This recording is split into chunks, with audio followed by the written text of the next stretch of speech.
আল্লাহর নবীর তিনি স্থায়ী মুয়াজ্জিন ছিলেন, নাম ছিল হযরতে বেলাল। সারা পৃথিবী জানে বেলালের মতো বিভৎস কুৎসিত দেখতে কেউ ছিল না। যেদিন বেলালকে আবু জাহেল আর বেঈমান উমাইয়া লোহার চাবুকে মারছে, বেলাল বলছে আহাদ আহাদ।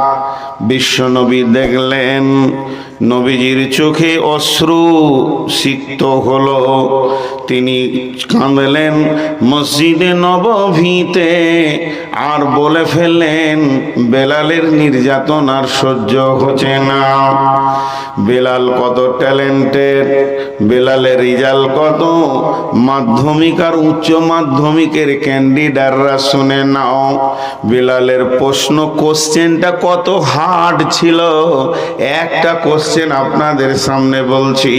আবু জাহেল চাবুকটা নিয়েছে, বলছে বেলাল রে আমার প্রশ্নের উত্তর দে। বেলাল বলছে বল। বলে তোর আল্লাহর ক্ষমতা বেশি না আমার ক্ষমতা বেশি? হযরত বেলাল বলেন আমার আল্লাহর ক্ষমতা বেশি। আবু জাহেল বলছে বা তোর আল্লাহকে বল, আমার হাত থেকে তোর আল্লাহ তোকে রুখবে। এই যে চাবুক তুলছি এখনো তোর আল্লাহকে বলে দে। এবার দুটা চাবুক মেরে দিয়ে বলছে বল আমার ক্ষমতা বেশি না তোর আল্লাহর ক্ষমতা বেশি? বেলাল তখন বলছে হতভাগা বেঈমান, বুকে পাথর চাপানো ওই অবস্থায় বলছে বেঈমান আবু জাহেল রে, তোর এতটুকুই তো জ্ঞান নাই, গভীর তথ্য জ্ঞান যদি তোর থাকতো এ ধরনের প্রশ্ন করতিস না। তবে উত্তরটা শুনেলে, হে বেলাল তোর আকীদা, তোর বিশ্বাস, তোর ঈমান, তুই আমাকে মারছিস। আমি বেলালের এত মার খাওয়ার পরও এ বিশ্বাসটা নাই যে তুই আমাকে মারছিস। হাটে একটা হাঁড়ি কিনতে গেলে মানুষ বাজিয়ে দেখে নাই হাঁড়িটা টান টান করছে কিনা, হাঁড়িটা ফাটা আছে না গোটা আছে। তো আমার রব আমাকে চিরসুখ জান্নাতের মেহমান বানাবে, এর জন্য তোর মতো বেঈমানকে দিয়ে আমার ঈমানটাকে বাজাচ্ছে। আমি ঈমানের শ্রেষ্ঠ প্ল্যাটফর্ম থেকে 1 ইঞ্চি নিচে নামব না। নবীজি চোখের পানিতে বললেন বেলালের নির্যাতন আর সহ্য হচ্ছে না। এমন সময় আবু বকর দাঁড়িয়ে বললেন ইয়া রাসূলুল্লাহ আপনি বলেন আমি বেলালকে এক্ষুনি নিয়ে আসছি আজাদ করে। বেলালকে আজাদ করে নিয়ে আসলেন দয়ার নবী। বেলাল আবু বকর বেলালকে আজাদ করে হাতে ধরে নিয়ে এসে নবীজির সামনে বললেন ইয়া রাসূলুল্লাহ এতদিন বেলালকে আমি কিনে নিয়ে এসেছি, এখন বেলাল আমার, আমি আমার বেলালকে আপনাকে হাদিয়া করে দিলাম, গিফট দিয়ে দিলাম, আপনাকে আমি দিয়ে দিলাম উপহার। ও দয়ার নবী গো এখন বেলাল হলো আপনার। নবীজি বললেন বেলাল রে তোমার মতো স্কলারশিপ ছেলে, ট্যালেন্টেড ছেলে, ঈমানের আপার লেভেলের পরীক্ষা দিয়েছো, তুমি চাকরি না পেলে চাকরি কে পাবে? তোমাকে আগে চাকরি দি, আমি যে মসজিদের ইমাম তুমি সেই মসজিদের মুয়াজ্জিন। হযরত বেলাল যখন কানে হাত দিয়ে আজান শুরু করলো, সাহাবীদের ভিতরে কেউ বলে ফেললো ওই কালো কৌয়াটা, কালো দাঁড় কাকটা কেন কাবার মিনারে উঠবে? বিশ্বনবী বললেন হে আল্লাহর গোলাম তুমি বেলালের বাহ্যিক দেখলে ভিতরটা দেখলে না। বেলালের ভিতরটা নুরানি আলোতে ঝকমক করছি, এ বেলালকে তুমি চিনলে না। একদিন হযরতে সাদ রাদিয়াল্লাহু তাআলা আনহু বেলালকে ডেকে ফেললেন এ কালো মেয়ের বেটা, আরে ভাই মুচির ছেলেকে যদি মুচিও বলা হয় সমাজে তার মনে কষ্ট হবে। এই কথা যখনই বলে দিলেন, দয়ার নবী বললেন, হে হযরতে সাদ, তোমার এই রকম করে বেলালকে ডাকাটা ঠিক হলো না। তখন হযরতে সাদ বুঝে নিলেন আমার দ্বারা একটা বড় ভুল হয়ে গেছে। নামাজ পড়ার পর হযরতে সাদ বেলালের রাস্তায় দাঁড়িয়ে আছেন, বেলালের রাস্তায় বসে আছেন। বেলাল কখন বাড়ি যাবে ওর চেতনা এলো। ইমোশনাল বলে ফেলেছিলাম, কিন্তু কথাটা তো ঠিক হয়নি।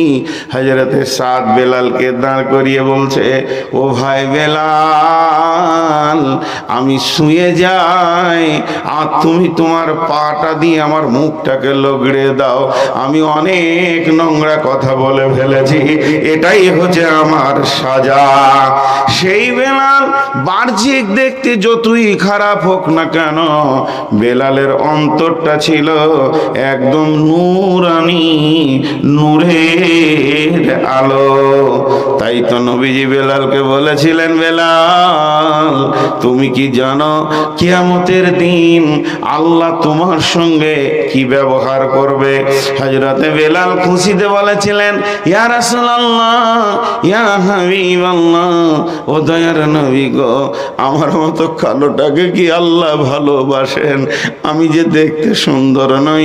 দয়ার নবী বললেন, বেলাল, জান্নাতে প্রথম যে ব্যক্তিটা পা রাখবে সেটা আমি জান্নাতকে বরাদ্দ করে আসব। এরপরে আমার কিয়ামতের মাঠে ডিউটি রয়েছে সাফাহাত করা। সাফাহাতের কাজ সেরে যখন ফাইনাল জান্নাতে আমি যাব, আল্লাহ আমাকে উটের ওপরে চড়িয়ে জান্নাতে নিয়ে যাবেন। আমি যে উটে চেপে জান্নাতে যাব, বেলাল রে, তুমি সেই উটের লাগাম ধরে জান্নাতে যাবি।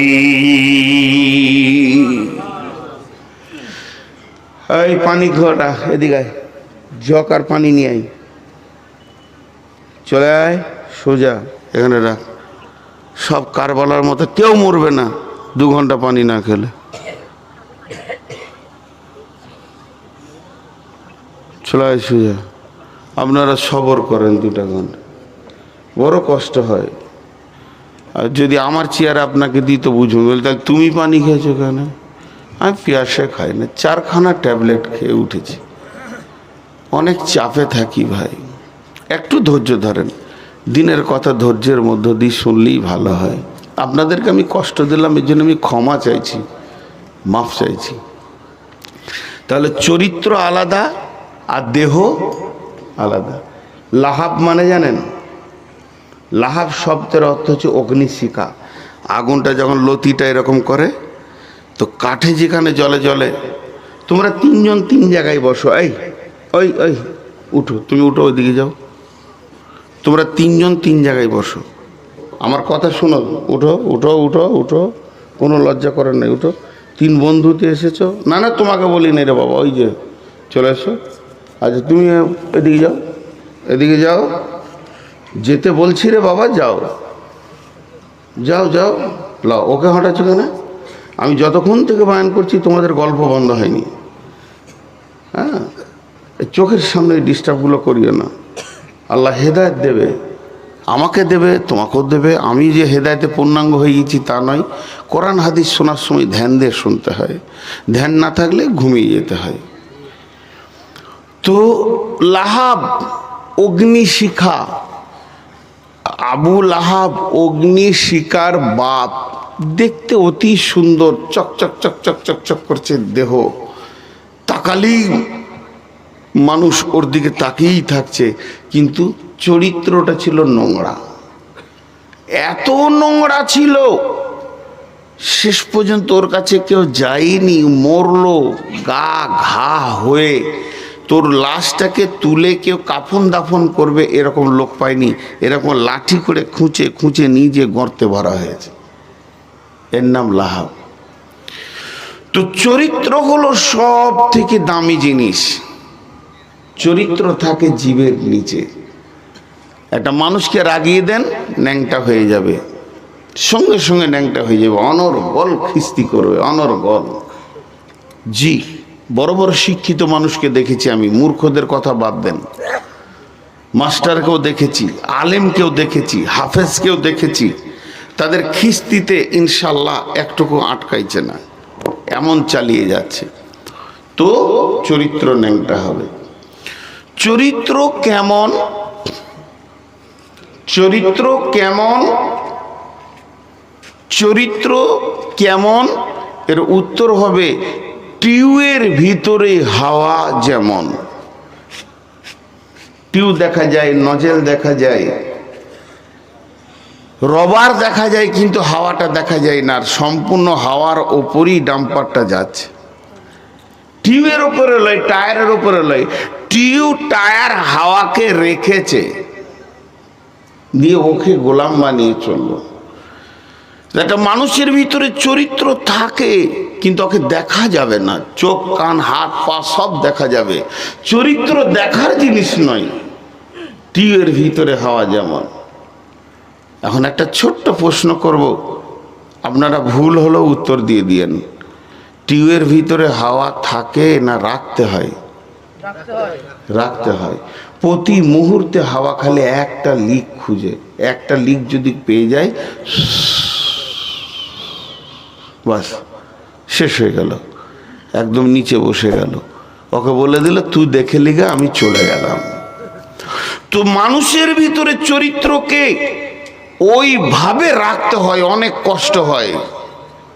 ডান দিক থেকে বাঁ দিক থেকে খালি লিক করার জন্য মানুষ ছটফট করছে, আমাকে রাগাচ্ছে। ডান দিক থেকে বাঁ দিক থেকে, সামনে থেকে পেছনে থেকে, যে কোনো হালে যেন আমি ফায়সা কথা বলে রেগে ন্যাংটা হয়ে যাই।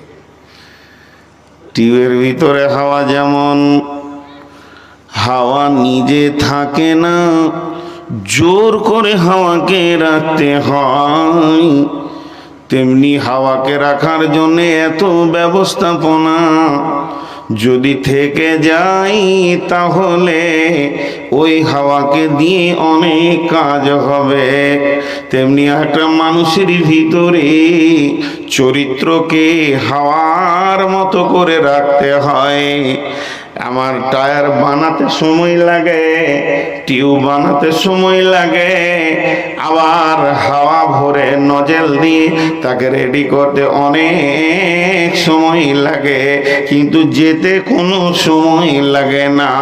একটা মানুষের চরিত্রবান হতে অনেক সময় লাগে, তাকে অনেক মেপে চলতে হয়, মেপে কথা বলতে হয়।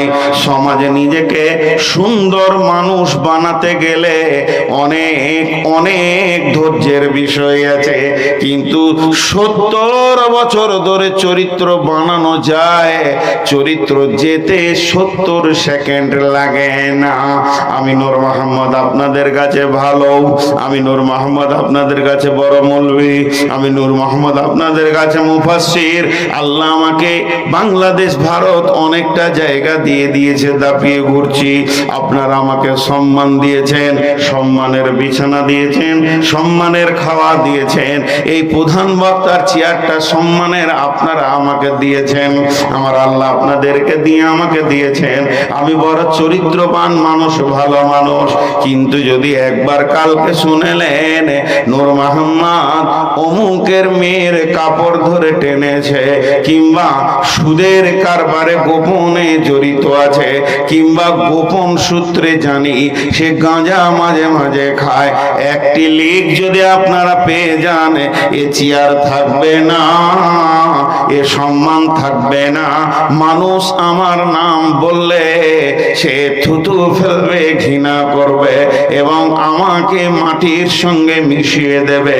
অতএব চরিত্র বানাতে যে সময় লাগে, চরিত্র যেতে সেই সময়টা লাগে না। পৃথিবীর বুকে একজন বড় নিষ্ঠুর, আল্লাহ মাফ করেন কিন্তু সে মাফ করে না, তার নাম হলো ইতিহাস। একজন মরে না, কিয়ামত পর্যন্ত মরবে না, তার নাম ইতিহাস। আবু বকর মারা গেছে, আবু বকরের ইতিহাস বেঁচে আছে। উমর মারা গেছে, উমরের ইতিহাস বেঁচে আছে। নবী মুহাম্মদ সাল্লাল্লাহু আলাইহি সাল্লাম মারা গেছেন, তার ইতিহাস বেঁচে আছে। এগুলো হলো সোনালী ইতিহাস, তেমনি নোংরা কালো নর্দমার কীটের ইতিহাস। আবু জাহেল বেঈমান মরে গেছে, তার ইতিহাস আজও বেঁচে আছে। ফিরাউন মারা গেছে বেঈমান, তার ইতিহাস আজও বেঁচে আছে। অতএব ইতিহাসের সঙ্গে চরিত্রের সম্পর্ক রয়েছে। তুমি মেপে পা ফেলো, পৃথিবী তো তোমাকে একদিন ছাড়তেই হবে, যেন চরিত্রে লাল দাগ না পড়ে যায়। একবার যদি চরিত্রে লাল দাগ পড়ে যায়, তুমি মরে মাটির সঙ্গেও মিশে গেলে মানুষের জবানে তুমি নোংরা মানুষ হয়ে থাকবে। পৃথিবীর ইতিহাস এত নিষ্ঠুর, ইতিহাস মাফ করে না, আর ইতিহাস মরে না। অতএব হে মানব, তোমার প্রতি সেকেন্ডে কথা বলার আগে তুমি একটু ভেবে নাও। এর জন্য আমার আল্লাহ বলছেন, ওয়াইদা কুলতুম ফাদিলু, যখন তুমি তোমার জবানকে খুলবে, তোমার আদালতের সঙ্গে সম্পর্ক করো। আদালত, দেহের মধ্যে আদালত হলো কে? মাথা, মগজ, আর এর সৈন্য সামন্ত সিআইডি হলো কান, নাক, চোখ, আর সৈন্য হলো দাঁত। এতগুলোর ভিতরে তোমার জবানকে রেখেছি। কথা বলবে তো ইনসাফের সঙ্গে কথা বলবে, আদালত ঠিক রাখবে, নচেত তোমার চরিত্রে নোংরা দাগ পড়ে যাবে। একটিবার যদি নোংরা দাগ পড়ে যায়, সারা পৃথিবীর ডাস্টার নিয়ে সমস্ত বোর্ডকে সাফ করা যাবে, কিন্তু চরিত্রের দাগ সাফ করার আজ পর্যন্ত ডাস্টার পৃথিবীতে উঠেনি। হে মানব, তুমি অতি সাবধানে হাঁটবি।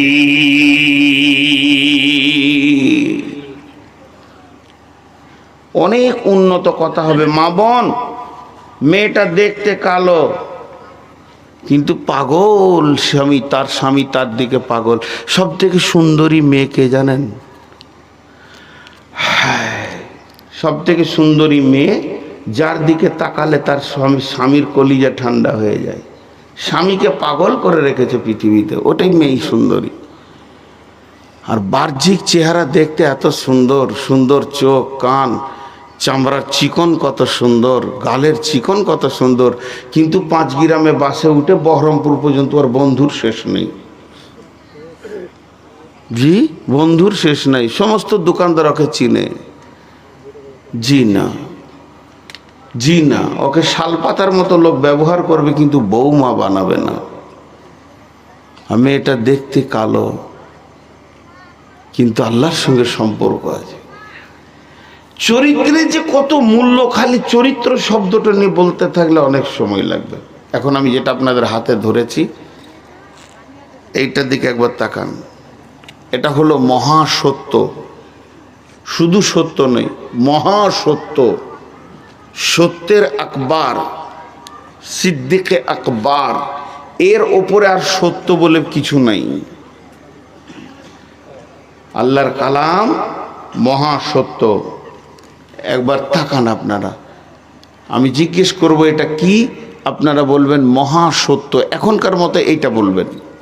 জি, এই জিনিসটা আল্লাহ তাবারক ওয়া তাআলা জিবরাইলের মারফতে আমাদেরকে দিয়ে পাঠিয়েছেন, রাসূলুল্লাহ সাল্লাল্লাহু আলাইহি ওয়াসাল্লামের কাছে জমা হয়ে আমরা পেয়েছি। সকলে যার দিলে এর প্রেম আছে, যিনি আল্লাহর কালামকে ভালোবাসেন হৃদয় দিয়ে, তিনার জিভ কিন্তু কথা বলবে, বন্ধ থাকবে না। এটা কি বললাম? সকলে বলেন, কি বললাম? মহাসত্য। এবার বলেন, এই মহাসত্যটাকে বাহন কাকে বানানো হয়েছে?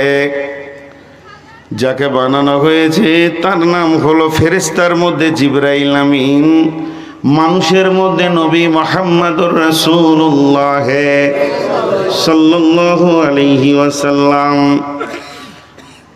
বিশ্ব নবী যখন মেরাজে গেলেন, মেরাজের দৃশ্য দেখতে দেখতে এক সময় জিবরাইলকে দেখছে।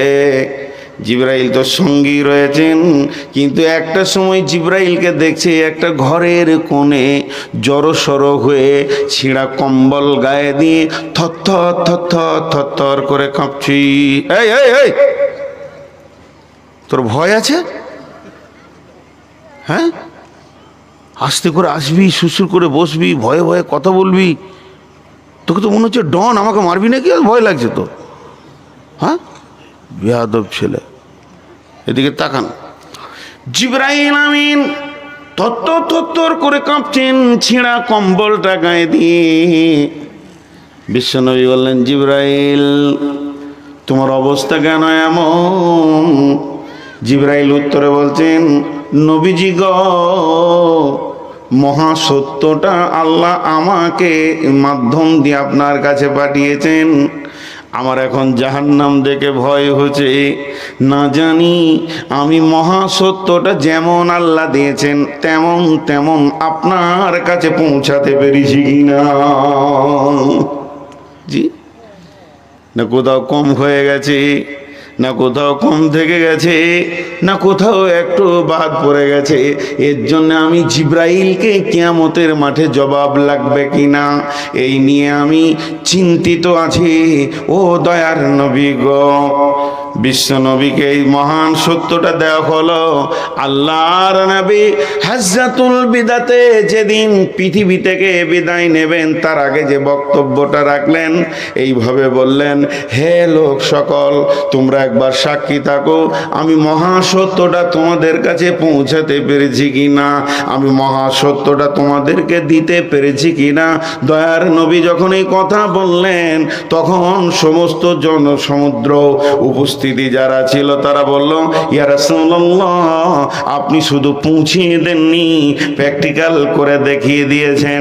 মা বোনরে, বিশ্বনবীর দিলেও কত ভয়।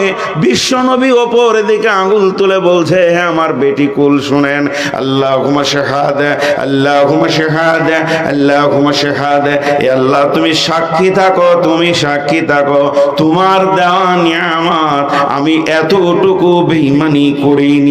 আজকে যে আপনাদের 5 গ্রামের মাদ্রাসা, এই মাদ্রাসাটা কেন?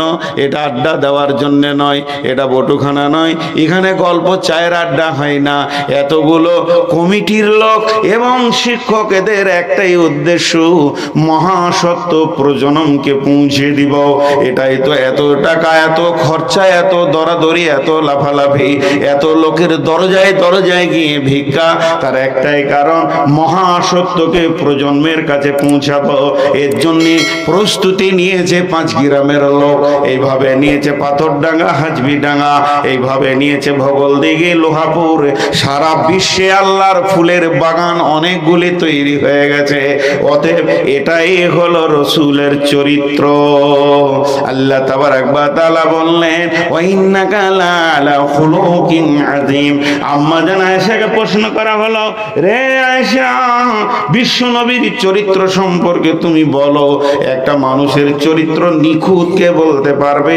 প্রথম নম্বরে বলবে স্ত্রী, তারপরে বলবে বাড়ির কাজের লোক। তো বিশ্ব নবীকে প্রশ্ন করা হলো, সাহাবীরা প্রশ্ন করলেন আল্লাহর নবীর ব্যাপারে কোন চরিত্রের মানুষ? সঙ্গে সঙ্গে আম্মা জান আয়েশা উত্তরে বললেন, তোমাদের কি কোরআন পড়ার আছে? তোমরা কি কোরআন পড়তে পারো? মসজিদে নববীতে যে কোরআনটা দেখছো, এর প্র্যাকটিক্যাল জীবিত হাত পাওয়ালা যদি দেখতে চাও, আমার হাবিব নবী মুহাম্মদুর রাসূলুল্লাহ সাল্লাল্লাহু আলাইহি ওয়াসাল্লামকে দেখে নাও। এটা হলো মহান চরিত্রের মানুষ। আল্লাহ তাবারাক ওয়া তাআলা গোটা কোরআনটা রাসূলের জন্য ওয়াক করে দিয়েছেন। তাই আল্লাহ তাবারাক বিশ্ব নবী বলতেন, ফাইন্নামা ওয়াই বুইস্তু তিম্মুমা লিমাকারিমাল আখলাক। আমাকে পৃথিবীর বুকে পাঠানো হয়েছে মহান চরিত্রের মেসেঞ্জার করে। আমি আসিনি, আমার পেছনে কেউ গাইড আছে, আমাকে পাঠানো হয়েছে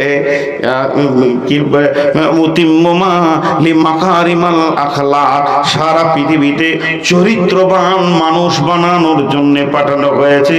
আমাকে একজন মেসেঞ্জার করে পাঠানো হয়েছে, আমাকে একজন সুন্দর টিচার করে পাঠানো হয়েছে, বিশ্বে যেন আমি চরিত্রটাকে সুন্দর করে দিই। এর জন্য জান্নাতে যখন আপনি আমি যাব, যখন আপনাকে আমাকে আল্লাহ জান্নাতে দেবেন, তো জান্নাতের যতগুলি নিয়ামত আছে, জান্নাতের যতগুলি গুণ আছে, তার মধ্যে একটা গুণ হলো সমস্ত জান্নাতীদের চরিত্র হবে, জোরে বলেন, নবী মুহাম্মদুর রাসূলুল্লাহ সাল্লাল্লাহু আলাইহি ওয়াসাল্লামের চরিত্রের মতো। চরিত্রের যে কত মূল্য।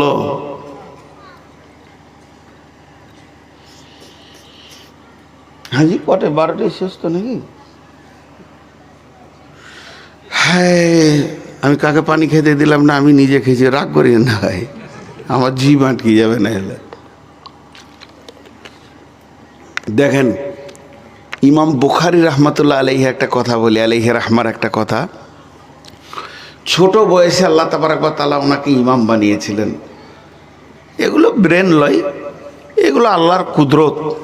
আল্লাহ যাকে দিয়ে দিনের কাজ, এই জাকির নায়কের ব্যাপারটা অনেকে বলে খুব ব্রেন, খুব ব্রেন। আমার ওই রকম আকিদা নাই খুব ব্রেন। আমার বিশ্বাস আল্লাহ ওকে দিয়ে দিনের কাজ নিচ্ছে। এগুলো ব্রেন লয়, এত এত রেফারেন্স। একটা মানুষের ব্রেনের আইকিউ আছে, একটা হিসাব আছে, কিন্তু না, এই জামানায় আল্লাহ ওকে দিয়ে দিনের কাজ নিয়েছে। এটা একটা পরিষ্কার বোঝা যাচ্ছে যে আল্লাহ কাকে দিয়ে কী কাজ নেবে কোন জামানায়। তো ইমাম বুখারী আলাইহি রাহমা এরকম ছিলেন। তো ছোট ছেলে তো, ওই 17-18 বছর বয়সের বাচ্চা, একটা হাদিসের জন্য বেরিয়েছেন উনি। খবর পেয়েছেন ওই ধুলিয়ানে নদী পার হয়ে একজনের কাছে একটা সহি হাদিস আছে, বেরিয়ে পড়ল। তো বেরিয়ে পড়তে যখন নদী পার হবে, তো 10,000 দিরহাম ছিল না, স্বর্ণ মুদ্রা ছিল 10,000, খুব ভালো দামি। তো ওইটাও সাথে করে সফরের পাথেয় হিসেবে নিয়েছে। তো নৌকায় যখন উঠছে তখন এক পকেট মার এসে বলছে, ওই ছেলে, ওই কোথায় যাবি? এই আও হাদিস আনতে, ওখানে রসুলের সহি হাদিস আছে। সত্য ছাড়া জবান দিয়ে মিথ্যা বলছেন না। তোর কাছে ক টাকা আছে? পকেট মার তো সরাসরি জিজ্ঞেস করছে, তোর কাছে ক টাকা আছে? যে 10,000 স্বর্ণ মুদ্রা আছে। ঠিক আছে। নৌকায় চেপেছে, নৌকাটা যখন মাঝ নদীতে, তখন এই পকেট মার কাঁদতে শুরু করেছে, খুব কাঁদছে, চোখে মুখে পানি ঝরছে, আর গামছাতে মুছছে, আর বলছে আমার 10,000 দিরহাম হারিয়ে গেছে, আমার 10,000 দিরহাম। নৌকার মাঝি বলছে, এত বয়স্ক মানুষ, আহা বেচারা, টাকা হারিয়ে গেল। এই কে নিয়েছো গো, কে নিয়েছো? সবারই ব্যাগ কিন্তু সার্চ করব, সবারই ব্যাগ সার্চ করব বলে দিছি, চোর ধরা পড়লে শাস্তি দিব। নৌকা দাঁড় করিয়ে দিয়ে ব্যাগ সার্চিং চলছে। এক ধার থেকে নৌকায় একটা একটা করে লোক ধরছে আর ব্যাগ। ইমাম বুখারী আলাইহি রাহমার ব্যাগে হাত ভরা হলো, দেখা হলো, গায়ে দেখা হলো, পাওয়া গেল না। বাস, পাওয়াই গেল না। তখন মাঝি বলছে, দেখো বাবা, তোমার অন্য কোনো জায়গায় হারিয়েছে নাকি? এখানে তো পাওয়া গেল না। নদী পার হয়ে গেল, এবার হাঁকছে মাঠে মাঠে। তুমি আবার চোরটা গিয়ে বলছে, আরে তোর 10,000 দিরহাম কি হলো? দেখেন ইমাম বুখারী আলাইহি রাহমা বলছে, তুমি যখন কাঁদছিলে তখন আমি পানিতে ফেলে দিয়েছি। বুঝে তোর জানে লাগলো না? বলছে টাকাটার থেকে আমার চরিত্রের মূল্য বেশি। ওটা ধরা পড়লে আমাকে চোর সাব্যস্ত করা হতো, আর একবার যদি আমি জীবনে চোর সাব্যস্ত হয়ে যেতাম, আমি রসুলের যে সহি হাদিসটা জমা করছি একজনাও পড়তো না। চোরের বই কে পড়বি? বলবে কি বলবে না? চোর। আল্লাহ তাবারক ওয়া তাআলা বললেন, বিসমিল্লাহির রহমানির রহিম, ওয়াদ-দুহা ওয়াল-লাইলি ইযা সাজা, মা ওয়াদ্দা'আকা রাব্বুকা ওয়া মা ক্বালা, ওয়ালাল আখিরাতু খায়রুল লাকা মিনাল উলা, ওয়ালা সাওফা ইউতিকা রাব্বুকা ফাতারদা। দেখেন আল্লাহ দুটা কসম খেলেন এখানে। এই যে মহাসত্য, এই সত্যটা আল্লাহ যাকে দিয়ে সারা পৃথিবীতে প্রচার করবেন, যে হলো সেলসম্যান, আমার আল্লাহ হলেন ম্যানুফ্যাকচারের মালিক, আর এটাকে বিশ্ব জুড়ে তিনি প্রচার করবেন। আর যে নবীকে নিয়ে প্রচার করবেন, ওই নবীর জীবনে যদি একটু লাল দাগ পড়ে যায়, নবী মুহাম্মদ সাল্লাল্লাহু আলাইহি সাল্লাম ভুল বলেছেন, নবী মুহাম্মদ সাল্লাল্লাহু আলাইহি সাল্লাম মিথ্যা বলেছেন, নবী মুহাম্মদ সাল্লাল্লাহু আলাইহি সাল্লাম প্রতারণা করেছেন, নবী মুহাম্মদ সাল্লাল্লাহু আলাইহি সাল্লাম মানুষের সঙ্গে ধোঁকা দিয়েছেন, নবী মুহাম্মদ সাল্লাল্লাহু আলাইহি সাল্লাম খিস্তি করে গালি দিয়েছেন, নবী মুহাম্মদ সাল্লাল্লাহু আলাইহি সাল্লাম মানুষের চরিত্রের দাগ পড়ার মতো কাজ করেছেন। একবার যদি একটা লাল কালির দাগ পড়ে যায় তো আল্লাহর কালাম পাক আর পৃথিবীর কেউ শুনবে না। তো আমার রব এর জন্য বিশ্ব নবীকে একদিনের জন্ম থেকে নিয়ে 40 বছর পর্যন্ত তিলে তিলে তিলে তিলে তার চরিত্রকে বানালেন এবং সুন্দর একটা মডেলের মানুষ বানালেন, যার কোনো ত্রুটি হলো না। এগুলো বড় বড় ত্রুটিতে চরিত্রে দাগ পড়বে হলো না। তিনি নামাজ পড়তে গিয়ে ভুল করেছেন, পেছন থেকে লোকমা পড়েছে, এটা তো চরিত্রের দাগ নয়। তিনি যেগুলো করলে চরিত্র নষ্ট হয়ে যাবে এমন কাজ 40 বছর পর্যন্ত পাওয়া যায়নি। এরপরে আমার রব তার ঘাড়ে মহা সত্যটাকে দিয়ে বলেছে, তুমি প্রচারে নেমে যাও, এবার তুমি প্রচার করো, যাও তুমি অন্ধের আলোকে পৌঁছে দাও। কোন বিরাগে মন উদাসী হীরা গুহার মাঝে, কার বিরহে চোখের পানি ঝরাই সকালে সাঁঝে, ছাড়ল বাড়ি কিসের আশা,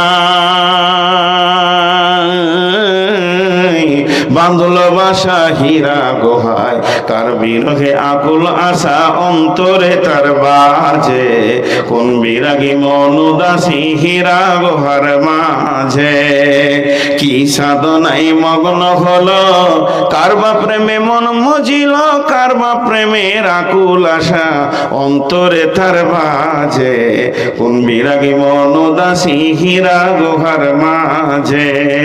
হঠাৎ হলো জানা জানি, হঠাৎ হলো জানা জানি, কানা কানি আসলো প্রিয়র অসীম বাণী, আধার ধরা ওজল হলো কোরআন নূরের তাজে, কোন বিরাগী মন উদাসী হীরা গুহার মাঝে, কিসের বোঝা বহন তারে গড়ল তারে যত্ন করে, প্রভু তারে করল বরণ সারা জাহান মাঝে, কোন বিরাগী মন উদাসী হীরা গুহার মাঝে।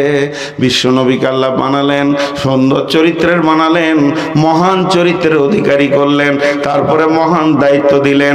সেই নবীকে আল্লাহ তাবারাক ওয়া তাআলা গোটা সূরা জুহাটা তার নবীকে থেট দিয়েছেন আল্লাহ। এটা আমাদের গ্রুপ লিডারকে থেট দিয়েছেন আল্লাহ। গ্রুপ লিডারকে থেট দেওয়া মানে আমাদেরকে শাসন করা। আমার আল্লাহ গোটা সূরাটায় বিশ্ব নবীকে শাসন করে বলছেন ওয়াদুহা। ওয়াদুহা বলতে উদীয়মান সূর্য, পূর্ব দিকে যখন সূর্যটা ধীরে ধীরে ধীরে ধীরে উঠে তখন দুহা বলা যাবে না, তখন ফাসাক বলা যাবে, কেবল আলো হতে শুরু করেছে। এরপরে যখন উঠবে প্রখরতা নিয়ে নেবে, তাপ আসতে শুরু করবে, এইটাকে জোহা বলা হয়েছে। যতক্ষণ পর্যন্ত শরীরে সূর্যের তাপ লাগবে না, তাপের এহসাস হবে না, অতক্ষণ পর্যন্ত জোহা বলা যাবে না। আর যখন শরীরে হালকা তাপের এহসাস হয়ে যাবে, সূর্যের ওই টাইমটাকে দোহা বলা হবে। আমার রব ওই টাইমের কসম করে বলছেন, হে আমার নবী, আমি উদীয়মান সূর্যের তাপের কসম করে বলছি। এবার উদীয়মান সূর্য বলতে কি বোঝায়? বিশ্ব নবী বলছেন এর থেকে কি বোঝানো হয়েছে? এর থেকে বোঝানো হয়েছে আপনার কিনা উদীয়মান সূর্যের আলো। এটা কি রে বাপ? তাহলে তো আমার আর বায়নি হবে না, কিছু কালেকশন দিয়ে দেন, ছেড়ে দিই। চারিদিক থেকে খুব ডিস্টার্ব। চলো তুমি বিলি করে নাও, আমি বসি এখানে। হয়ে গেল, এখানে নামিয়ে দাও। জালসার শেষে সবাই একটা করে চাট নিয়ে যাবেন। মানুষকে যে এইভাবে আটকে রাখা কত কষ্ট, যে চেয়ারে বকে সে বুঝে, আর তার আল্লাহ বুঝে। পানিটাই বন্ধ করলাম তো দেখছে পানি যখন বন্ধ হলো তাহলে এবার আগুনটা লাগায়। এবার এটা বন্ধ করেছি, এরপরে কি আছে বাপ? পাকা কলা নিয়ে একটা করে দে, দেখ হুনু ঝাপা হবে। রাখো এখানে, রাখো।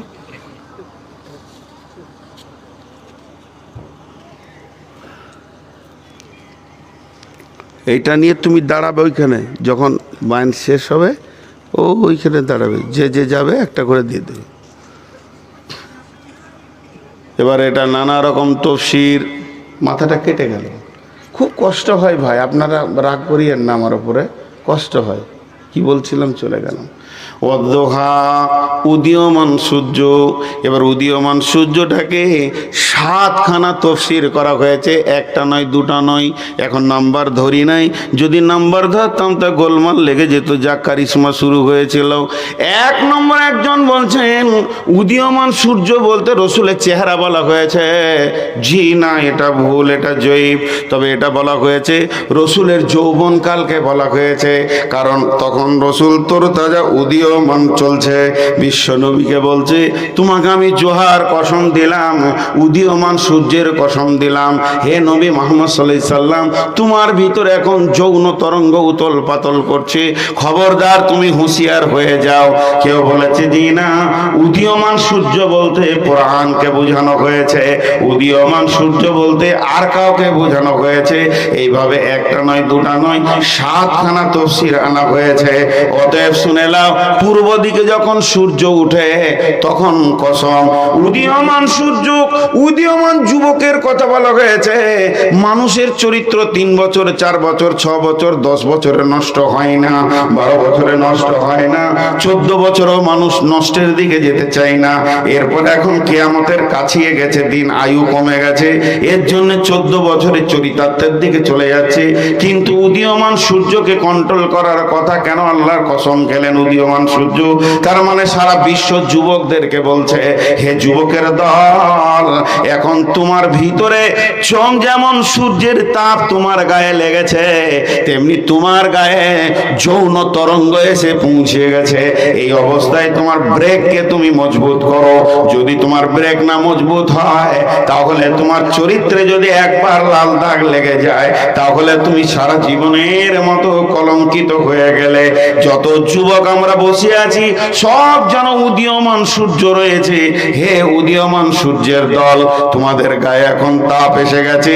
এই তাপটা সূর্যের তাপ নয়, এটা হলো যৌবনের তাপ। ওরে আমার বেটির দল, যারা আমার পেটের বেটি, তাদের আমি আব্বা বলছি, এখন তোমরা যুবতীর দল, তোমাদের গায়ে তাপ এসে গেছে। তাপ এসে গেছে মানে এখন তুমি উদীয়মান সূর্য, পৃথিবীকে তুমি আলো দেখাবে, তুমি পৃথিবীতে মা হবে, আর পৃথিবীর বুকে তুমি সুন্দরী আল্লাহওয়ালি হবে। তবে তোমাকে এখন জিন্দেগিটাকে কন্ট্রোল করতে হবে, অতি ব্রেক করতে হবে। তোমার উদীয়মান দাপন, তোমার উদীয়মান যে দাপটরা রয়েছে, এটা লুচ্চারা চুষার জন্য রেডি হয়ে আছে। পৃথিবীর বুকে 1000 কোটি লুচ্চা রয়েছে তোমার উদীয়মান তরঙ্গকে ঠান্ডা করার জন্য। হে যুবতের দল, এর জন্য আল্লাহ জোহার কসম খেয়েছে। জোহা শব্দের ভিতরে সারা বিশ্বের যুবক যুবতীদেরকে বোঝানো হয়েছে। শুধু এই পর্যন্ত নয়, আমাদের গ্রুপ লিডার নবী মুহাম্মদ সাল্লাল্লাহু আলাইহি সাল্লামকে আল্লাহ থের দিয়ে বলেছেন, হে উদীয়মান যুবক। এর জন্য আল্লাহ তাবারাক ওয়া তাআলা জোহার কসম খেয়েছেন। এরপরে দ্বিতীয় কসমটা আল্লাহ বলছেন, ওয়াল্লাইলি ইযা সাজা, ওয়াল্লাইলি ইযা সাজা, এবং চলমান রাতের কসম করে বলছি। মাগরিবটাকে চলমান রাত বলা যাবে না, মাগরিবের কিছুক্ষণ সময় পেরিয়ে যাবে, যেই এশাটা শুরু হবে ফজর পর্যন্ত এটা চলমান রাত। চলমান রাতের কেন কসম খেলো আমার আল্লাহ? এই সময় মানুষের চরিত্র চুরি ডাকাতি বেঈমানি লুচ্চামি আর আপনার কিনা যত রকম আছে নোংরামি, চলমান রাতে মানুষ বেশি করে। দেখেন জুয়ার আড্ডা বসে, মেলা বসে, মেয়ে নাচানো থেকে নিয়ে সমস্ত গান বাজনা রাতের গভীরে হয়। এই জন্য অনেক বড় বড় আলেমদের মত হচ্ছে, জালসা দিনে করো রাতে করিও না। রাত হচ্ছে দুষ্টদের জন্য সময়, রাত হচ্ছে বেঈমানদার চরিত্র নোংরাদের সময়, রাত শয়তানের দাপিয়ে বেড়ায়। আর রাত মানেই কিছুই দেখা যাবে না, আর দিন মানে হলো প্রকাশ। এর জন্য ইসলামকে দিন বলে ডাকা হয়েছে। দিন মানে আলো, এর কোরআনের ভিতরে রয়েছে আলো। তোমাদের জিন্দেগির অনুষ্ঠান হবে আলোতে, রাতেতে হবে না। এগুলো তথ্যবহুল কথা। রাত্রিবেলায় যখনই তুমি ঘর থেকে যুবতীকে বের করে দেবে, তখন টেনে নাও নদীর ধারের গাছের যে অবস্থা হবে, কখন ধসে পড়বে সে জানে না। নদীর ধারে যেমন বাড়িঘর যেমন ভাঙনে চলে যায়, তেমনি তোমার চরিত্র ভাঙনে কখন চলে যাবে। একটা ছেলে ভালো ভালো তো ভালো, 8-এ ভালো, 9-এ ভালো, 10-এ ভালো, 11-এ ভালো, আবার 11-এ 12-এ পড়তে পড়তে হঠাৎ শোনা গেল ছেলেটি বিয়ে করতে চাইছে এমন একটি মেয়েকে যেটা তার মা বাপ মানছে না। আমি জানতাম ভালো ছেলেটা, গাঁওয়ালা জানতো ভালো, হাজি সাহেব জানতো ভালো, মদ্দিন জানতো ভালো, ইমাম জানতো ভালো, তার মা জানতো ভালো, বাপ জানতো ভালো, গাঁওয়ালা জানতো ভালো, পাড়াওয়ালা জানতো ভালো। যখনই শোনা গেল অমুক মেয়েকে বিয়ে করার জন্য প্রস্তুতি নিয়ে নিয়েছে, মা বাপের কথা শুনছে না, তখনই বোঝা যাচ্ছে যে এ রাত্রিবেলায় কাজ খারাপ করে ফেলেছে। অতএব বন্ধুরে, চরিত্রের লিক এমন একটা লিকের কোনো সলিউশন নাই, এটাকে লিক মারার মতো কোন রকম কোন গ্যাটিস পৃথিবীতে আসেনি। অতএব আমার আল্লাহ বিশ্ব নবীর ওপরে 2টা কসম খেলেন। একটা উদীয়মান সূর্য, হে উদীয়মান যুবক বলে বলতে চাইলেন, আর একটা হলো চলমান রাতের কসম করলেন আল্লাহ। রাত্রিবেলায় ইমানদাররা স্থির হয়ে যাবে, আর বেঈমানরা দাপিয়ে বেড়াবে, চোররা দাপিয়ে বেড়াবে, আর জুয়ারিরা দাপিয়ে বেড়াবে, সুদারুরা দাপিয়ে বেড়াবে, ডাকাত লুচ্চা চরিত্রহীন নারী রান্ডি বেশ্যারা দাপিয়ে বেড়াবে। ইমানদার আল্লাহর জিকিরে সুস্থির হয়ে যাবে। আল্লাহ তাবারাক ওয়া তাআলা রাতের জন্য বলছেন ওয়াজআলনাল লাইলা লিবাসা, রাত তোমাদের লিবাস করা হয়েছে। ওয়াজআলনান নাওমাকুম সুবাতা, এবং ঘুম তোমাদের শরীরের সুস্থির জন্য করা হয়েছে। অতএব বন্ধুরে, 2খানা কসম আমার আল্লাহ তার নবীর উপরে খেয়েছে।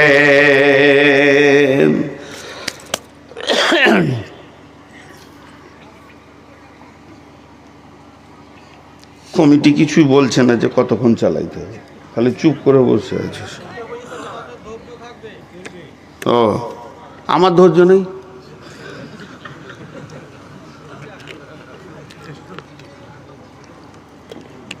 সব গোসল করে বরযাত্রী বাসে চেপে পড়েছে, বরই পালিয়ে গেছে। যা খাগা, একজনাকে লুচি দেবে না। মা বোন, কিছু কথা খুব ডিপলি আসবে। এবার আমি সূরাটা ধরেই ফেলেছি, সূরাটা শুরু করে দিয়েছি, বেশিক্ষণ লাগবে না। মাঝে আল্লাহ কি বলছেন দেখেন, মা ওয়াদ্দাকা রাব্বুকা ওয়া মা ক্বালা। মানুষ মানুষের কাছ থেকে পালায় কেন? মানুষ মানুষের কাছ থেকে পালায় কেন? ব্যবহার খারাপ। জি, মশা নামে একটা প্রাণী আছে, দেখেছেন আপনারা? দেখেননি? ড্রেনের পাশে বসবেন, খালি গা খুলে দিয়ে ও নিজে এসে দেখা করে যাবে। আল্লাহ তাবারক ওয়া তাআলা ওদেরকে এত সুন্দর বানিয়েছেন। জি, কি বলবো রে ভাই, মাদানি কেন হলাম না, কপালে ঝাঁটা মেরে দিয়েছে আল্লাহ। এমন জায়গায় শুয়ে আছি, তখন থেকে মশাতেই মোলাকাত চালাইছে, খুব খিদমত করেছে মশাতে, একটা সেকেন্ড ঘুমাতে দেয়নি। তুই মশার সুর খুব ভালো, আমার থেকেও ভালো। মশার সুর ভালো কি না? আরে মশার সুর কর্কশ না, খুব সুন্দর, সুর ভালো, চরিত্র খারাপ, এই জন্যে থাপ্পড় খায় না? ওকে কেউ ভালোবাসে না, থাপ্পড় মারে। কিসের জন্য থাপ্পড় খায়? চরিত্র খারাপ, স্বভাব খারাপ। সুর ভালো, স্বভাব খারাপ, এর জন্য থাপ্পড় খায়। তো একটা জিনিস ভাবেন, আল্লাহ বলছেন ওয়াদ্দুহা ওয়াল্লাইলি ইযা সাজা মা ওয়াদ্দাকা রাব্বুকা ওয়া মা ক্বালা। এই আয়াতটার ব্যাপারে শানে নজুল আছে, কেউ বলে সূরা লাইল, কেউ বলে সূরা দুহা।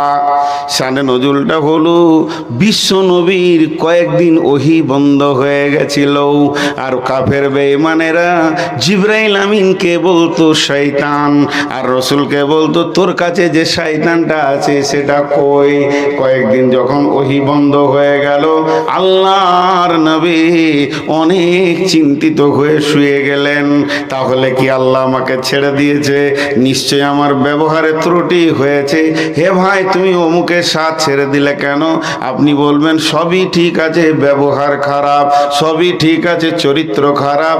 যখন মানুষের চরিত্র খারাপ ধরা পড়ে তখন আর একটা মানুষ তার কাছ থেকে পালিয়ে যায়। বিশ্বনবী খাটে শুয়ে শুয়ে চিন্তা করছেন, আমার মহান আল্লাহ যে আমার সঙ্গে জিবরাইলকে দিয়ে যোগাযোগ রেখেছিল, সেটা কি কারণে ছাড়া গেল? নিশ্চয়ই আমার চরিত্রে কোথাও দাগ পড়ে গেছে নাকি? এমন সময় আম্মা জান আয়েশা ঘরটাকে ঝাড়ু দিচ্ছেন। মা আমার, বোন আমার, বেটি আমার, ঝাড়ু দিতে দিতে নবীজির খাটের তলায় যখন এইভাবে ঝাঁটাটা নিয়ে গেছে তো একটা মরা কুকুরের বাচ্চা পড়ে আছে। আপনি বলবেন পচে গেল না, গলে গেল না কেন? এটা তো আল্লাহরই কুদরত। আল্লাহ তার ভিতরে কিছু ইবরাত রেখেছেন। আল্লাহ তাকে ওই অবস্থায় রেখেছেন, আল্লাহ পারবেন। ওই যখন ওই কুকুরের বাচ্চাটাকে আম্মা জান আয়েশা ঝাড়ু দিয়ে ময়লা দিয়ে ছুঁড়ে ফেলে দিলেন, সঙ্গে সঙ্গে জিবরাইল আমিন এসে বলছেন, মা ওয়াদ্দাকা রব্বুকা ওয়া মা ক্বালা। নবী হে, আপনার ওপরে আপনার রব নারাজ হয়ে যায়নি এবং আপনাকেও ছেড়ে দেয়নি। ওই কুকুর থাকার কারণে আমি আসতে পারছিলাম না। যে ঘরে কুকুর থাকে আল্লাহর রহমতের ফেরেশতা সে ঘরে যাই না। কার কার ঘরে কুকুর আছে? হাত তোলেন।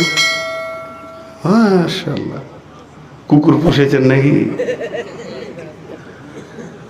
কটা করে আছে? 4-5টা আছে নাকি? আমি একবার শিলিগুড়িতে একটা মজার জিনিস দেখেছি। একটা মেয়ে ফুল প্যান্ট পরে ওই লোহার ঠেলা, দোলনা, ট্রেচার, ওর উপরে বাচ্চাটাকে শুয়ে দিয়েছে, দিয়ে ঠেলে ঠেলে সকালবেলায় মর্নিং ওয়াক করছে, আর কুকুরটাকে কোলে নিয়েছে। আমি মনে মনে ভাবলাম, হায় রে কুকুর রে, যার মায়ের কোল সে লোহার খাঁচায় শুয়ে রয়েছে আর কুকুরের বাচ্চা কোলে চেপে আছে। তো কুকুরটাকে ফেলে দিল, তো জিবরাইল আমিন এলো। মানুষের কাছ থেকে চলে যায় কেন? চরিত্রের দোষে। ভাবতে হবে আমার কোনো ত্রুটি আছে, এত লোক আমার কাছ থেকে চলে গেছে কেন, সমাজ চলে গেছে কেন, আমাকে ভালোবাসছে না কেন? মানুষ যখন মুখ খুলে দেবে তার চরিত্রটা তখনই ভেসে উঠবে। দেখতে সুন্দর, সব কিছু ঠিক আছে, মুখের ভাষাতে মানুষ সরে চলে যাবে। এর নাম হলো চরিত্র। এরপরে চলেন, আল্লাহ তাবারক ওয়া তাআলা তার নবীকে একটা উপদেশ দিয়েছেন। এই উপদেশটা আমরা সকলেই মেনে নিব। এটা হলো সব থেকে বড় রিপিয়ার, বড় সলিউশন, বড় গ্যাটিজ।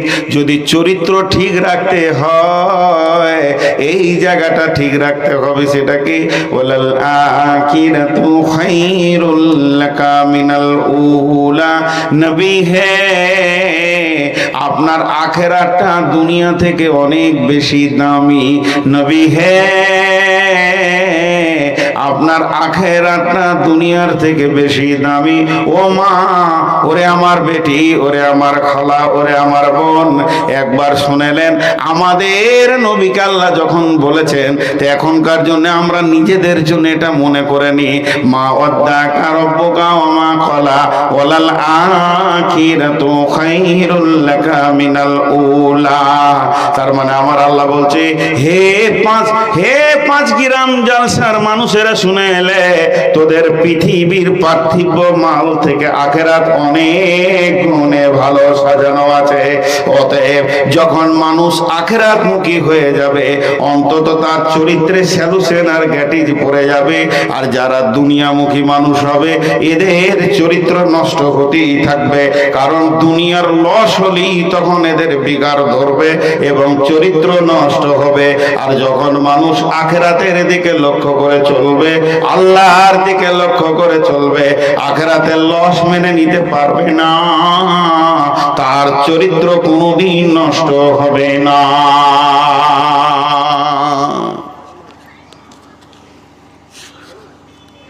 এবার একটা মজার কথা শোনাবো, কৌতূহল। বিশ্ব নবীরও আমাদের মতো মানুষ দিল ছিল, দিল। মানুষের যতগুলো অভ্যাস আছে ততগুলো ছিল। হাজি ভাই, এখন আমি বায়ান করছি খুব ধ্যানের সঙ্গে। একটা ছেলেকে বললাম পানি দিস না, আর একজনকে বললাম খবরদারে গেলে বিলি করবি না। ঠিকই আছে, মানলাম, কিন্তু এতে আমার অসুবিধা হচ্ছিল, আমি বললাম। কিন্তু তার থেকে বড় অসুবিধা কি জানেন? খালি কমিটির সেক্রেটারি আসুক, আমি বায়ান করছি সুন্দর করে, আমার কানে এসে ফুসফুস করে বলবে, মৌলানা সাহেব আপনি জলসা থেকে নামেন, আপনাকে একটা মজার জিনিস দিব, এমন জিনিস দিব আপনি খুশি হয়ে যাবেন, আর জলসার লাইন ঠিক থাকবে না। কি দিবে কি দিবে কি দিবে কি দিবে, বিজ্ঞান নিয়ে নেবে, এটা মানুষের অভ্যাস। আর এইটাই আল্লাহ তার রসুলকে বলেছিলেন, রে বাবা কই এই ছেলে শোন, কোট এগোটাকে নিয়ে যা, একটা চেয়ার লে দাও, পেছনে বসগা, যা, যে যাবে দিবি, তুমি ওখানে বসে থাকো বাবা, যাও, দরকার আছে প্রচারের, ওই যেখানে পানিগুলো আছে ওখানে বসে থাকবে, একটা চেয়ার নিয়ে যাও, যেন দেখতে পাই যে তোমার কাছে ওটা আছে। আর যারা যাবেন একটা করে নিয়ে যাবেন, চেয়ার নিয়ে যাও, শোনা ওখানে চেয়ার আছে, আচ্ছা আচ্ছা। এবার দেখেন আপনারা আমার দিকে খেয়াল করেন, কাকে এত মশা ধরেছে রে, না আমি যাবো মশা কটা মেরে দিয়ে আসবো, স্প্রে করবো, হ্যাঁ, মশার নাম বলাতে পটাশ পটাশ করে মেরিয়ে গেছে, আজীব ব্যাপার। এ খেপা লড়ি দিস না, বলে ভাগ্য মনে পড়াইলি, তখন তো এই খালি বাজ পড়িয়ে গেছে পেছনে, আজীব ব্যাপার। আচ্ছা আপনাদের বিরক্ত লাগছে নাকি?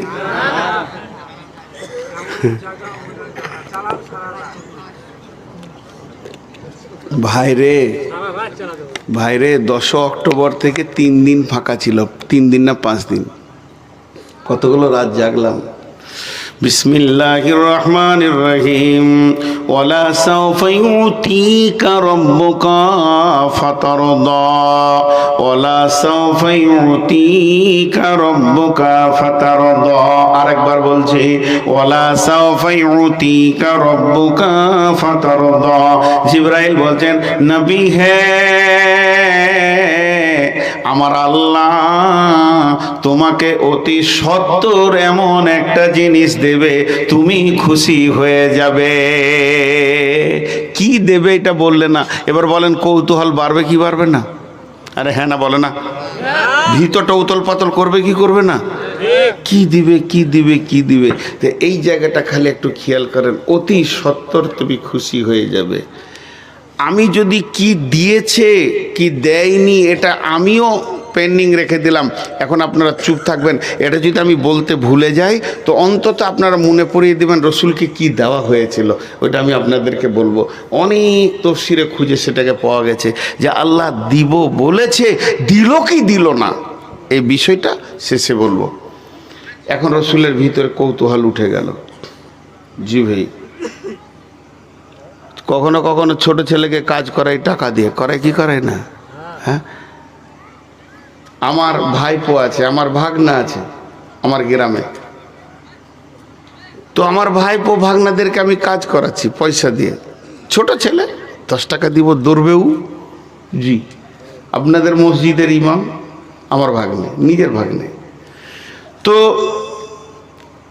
ওকে ডেকে বলছি, শোন তো এদিকে আয়, তোরে বাপ আমি জলসায় চলে এসেছি, তুই হাট বাজার কটা করে তোর মামিকে দিবি, 20 টাকা দেবো। ছোট ছেলে, 20 টাকা দিব, 50 টাকা দিব। তো ও তখন মনে মনে করছে দিবে কি দিবে না, মানে টাকাটা আগে দেখ, হাট হোক আর না হোক, কথাটা বুঝতে পেরেছেন কিনা? ছোট ছেলে হলে যা হয়, তাকিয়ে আছে, এখনো মুখ দিয়ে বলছে না যে টাকাটা আগে দেন, ওর অঙ্গভঙ্গিটা বলছে আগে আমারটা হোক তারপরে যা হবে হবে। তোর মুখ পানে তাকে আমি আইডিয়া করলাম যে খুব গোলমাল হচ্ছে মনে হচ্ছে। তখন ওকে আমি শাসন করছি, কি বলে, তোকে আমি জালসার দিন 100 টাকা দিয়েছি, ঈদের দিন 50 টাকা দিয়েছি, আবার কোরবানির দিন তুই 100 টাকা নিলি, তোর বোনের বিয়ের দিন 50 টাকা দিয়েছি, অমুক দিনে তোকে 20 টাকা দিয়েছি। তখন এটা আর বলছি না, তখন ওর মনটা শান্তি হলো। তা তো মামা যখন এতগুলো দিয়েছে, আজকে ওই কাজটা করে দিলে আমাকে 20-50 টাকা দেবে, মারলো দৌড় ওই কাজটা করতে।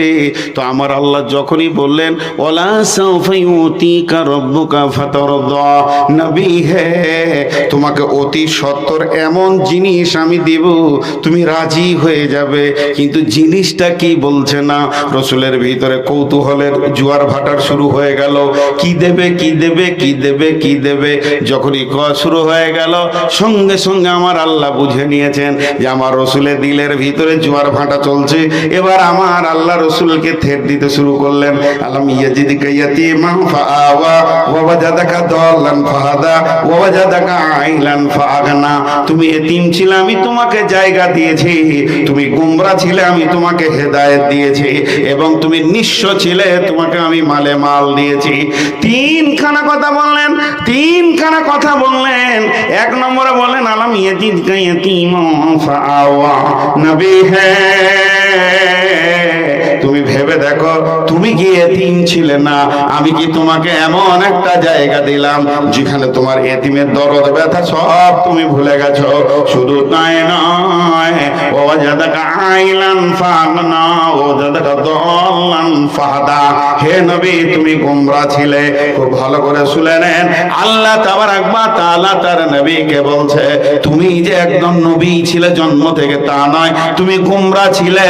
আমি আল্লাহ তোমাকে হেদায়েত দিয়েছি, আমি আল্লাহ তোমাকে নুরানি রাস্তা দিয়েছি, আমি আল্লাহ দয়া করে তোমাকে নবী বানিয়েছি। এটা কি আমার দেওয়া নয়? এটা কি তুমি আমার কাছ থেকে নগদ পাওনি? ওয়াজাদাকা আইলান ফাগনা। হে আমার নবী, তুমি বিশ্বের বুকে নিঃস্ব অবস্থায় এসেছো, মা নাই বাপ নাই, তুমি এতিম। এখন তোমাকে আমি মালে মালামাল করে দিয়েছি।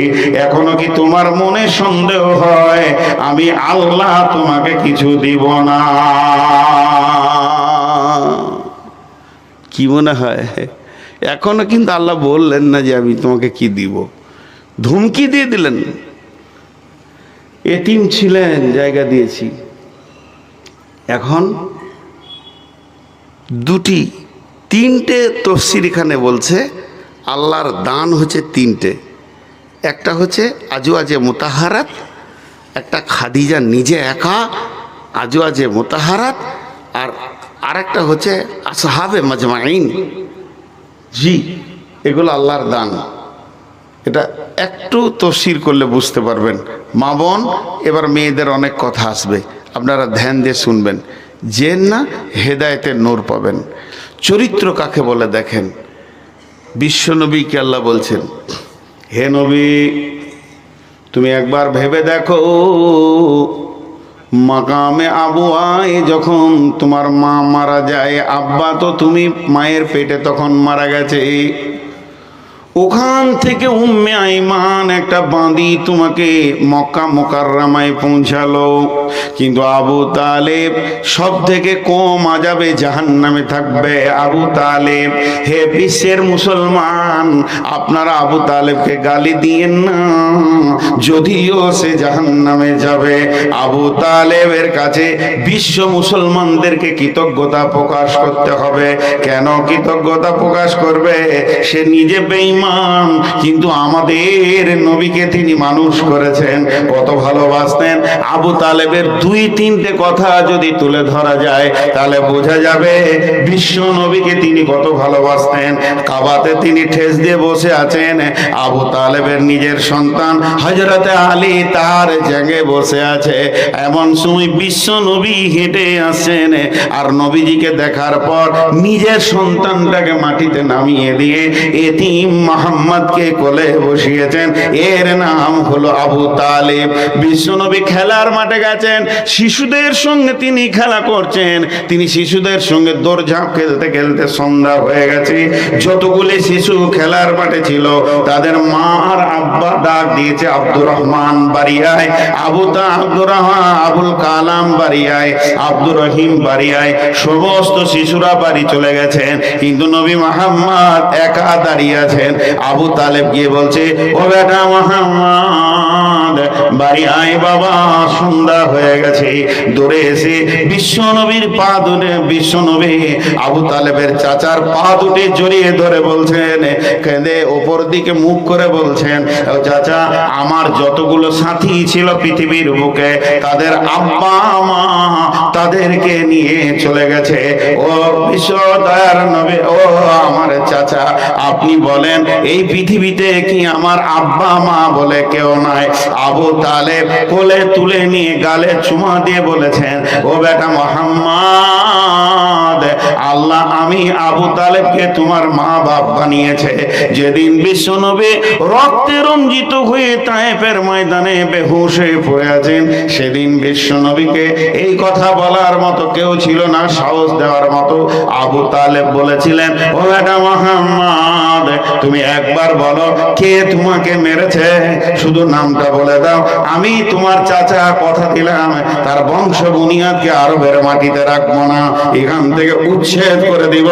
আমার এতিম ভাতিজার গায়ে হাত দিয়েছে।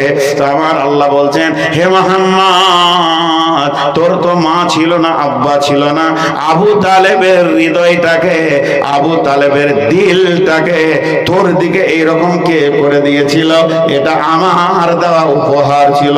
শুধু তাই নয়, হযরতে আবু বকর, হযরতে উমর, ওসমান, আলী, আবু জার, হুযায়ফা, আবু জাবের, জুবাইর, হযরতে হানজালা, হযরতে তালহা, হযরতে আব্দুল্লাহ জুলবাদাজাইন, এই যে এতগুলি সাহাবী আমি তোকে দান করেছিলাম, তারা নিজের হৃদয় থেকে, নিজের জান থেকে তোকে ভালোবাসতো। এটা কি আমার দান নয়? হযরতে আবু তালেব একটা দুটো নয়, হযরতে তালহা রাদিয়াল্লাহু তাআলা আনহু 180টা তীর খেয়েছেন, তারপরে রাসূলের গায়ে তীর লাগতে দেয়নি। এটা কি আমার দেওয়া উপহার নয়? হযরতে সাদ রাদিয়াল্লাহু তাআলা আনহু গভীর রাত্রিতে তলোয়ারের বোঝাটা নিয়ে গিয়ে বলছে, ইয়া রাসূলুল্লাহ, আমার মতো সাদের হাজারো জানের থেকে নবী মুহাম্মদের একটা জানের মূল্য বেশি আছে, তাই আমি রাত্রিতে সিকিউরিটি দিতে এসেছি। হে নবী মুহাম্মদ, আমার নবী তুই বল, এগুলো কি আমার দেওয়া উপহার নয়? আলাম ইয়াজিদকা ইয়াতীমা ফাআওয়া ওয়া ওয়াজাদাকা দাল্লান ফাহাদা ওয়া ওয়াজাদাকা আইলান ফাআগনা।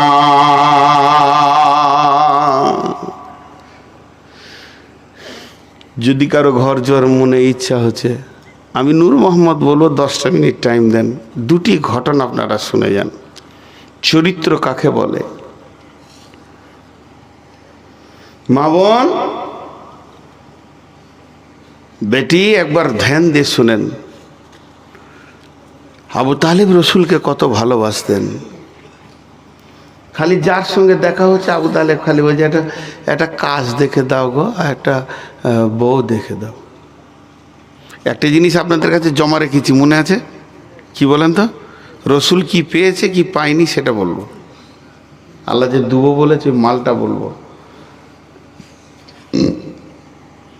এখানটায় যে কি তত্ত্ববহুল কথা আল্লাহ বলেছেন। তো আবু তালিব যার সঙ্গে দেখা হয়, আমাদের যেমন ছেলে মেয়ে একটু বড় হলেই বন্ধু বান্ধবের সঙ্গে দেখা হলে, ভাই একটা মেয়ে দেখে দেন, ভাই একটা ছেলে দেখে দেন, মেয়েটার বিয়ে দিব।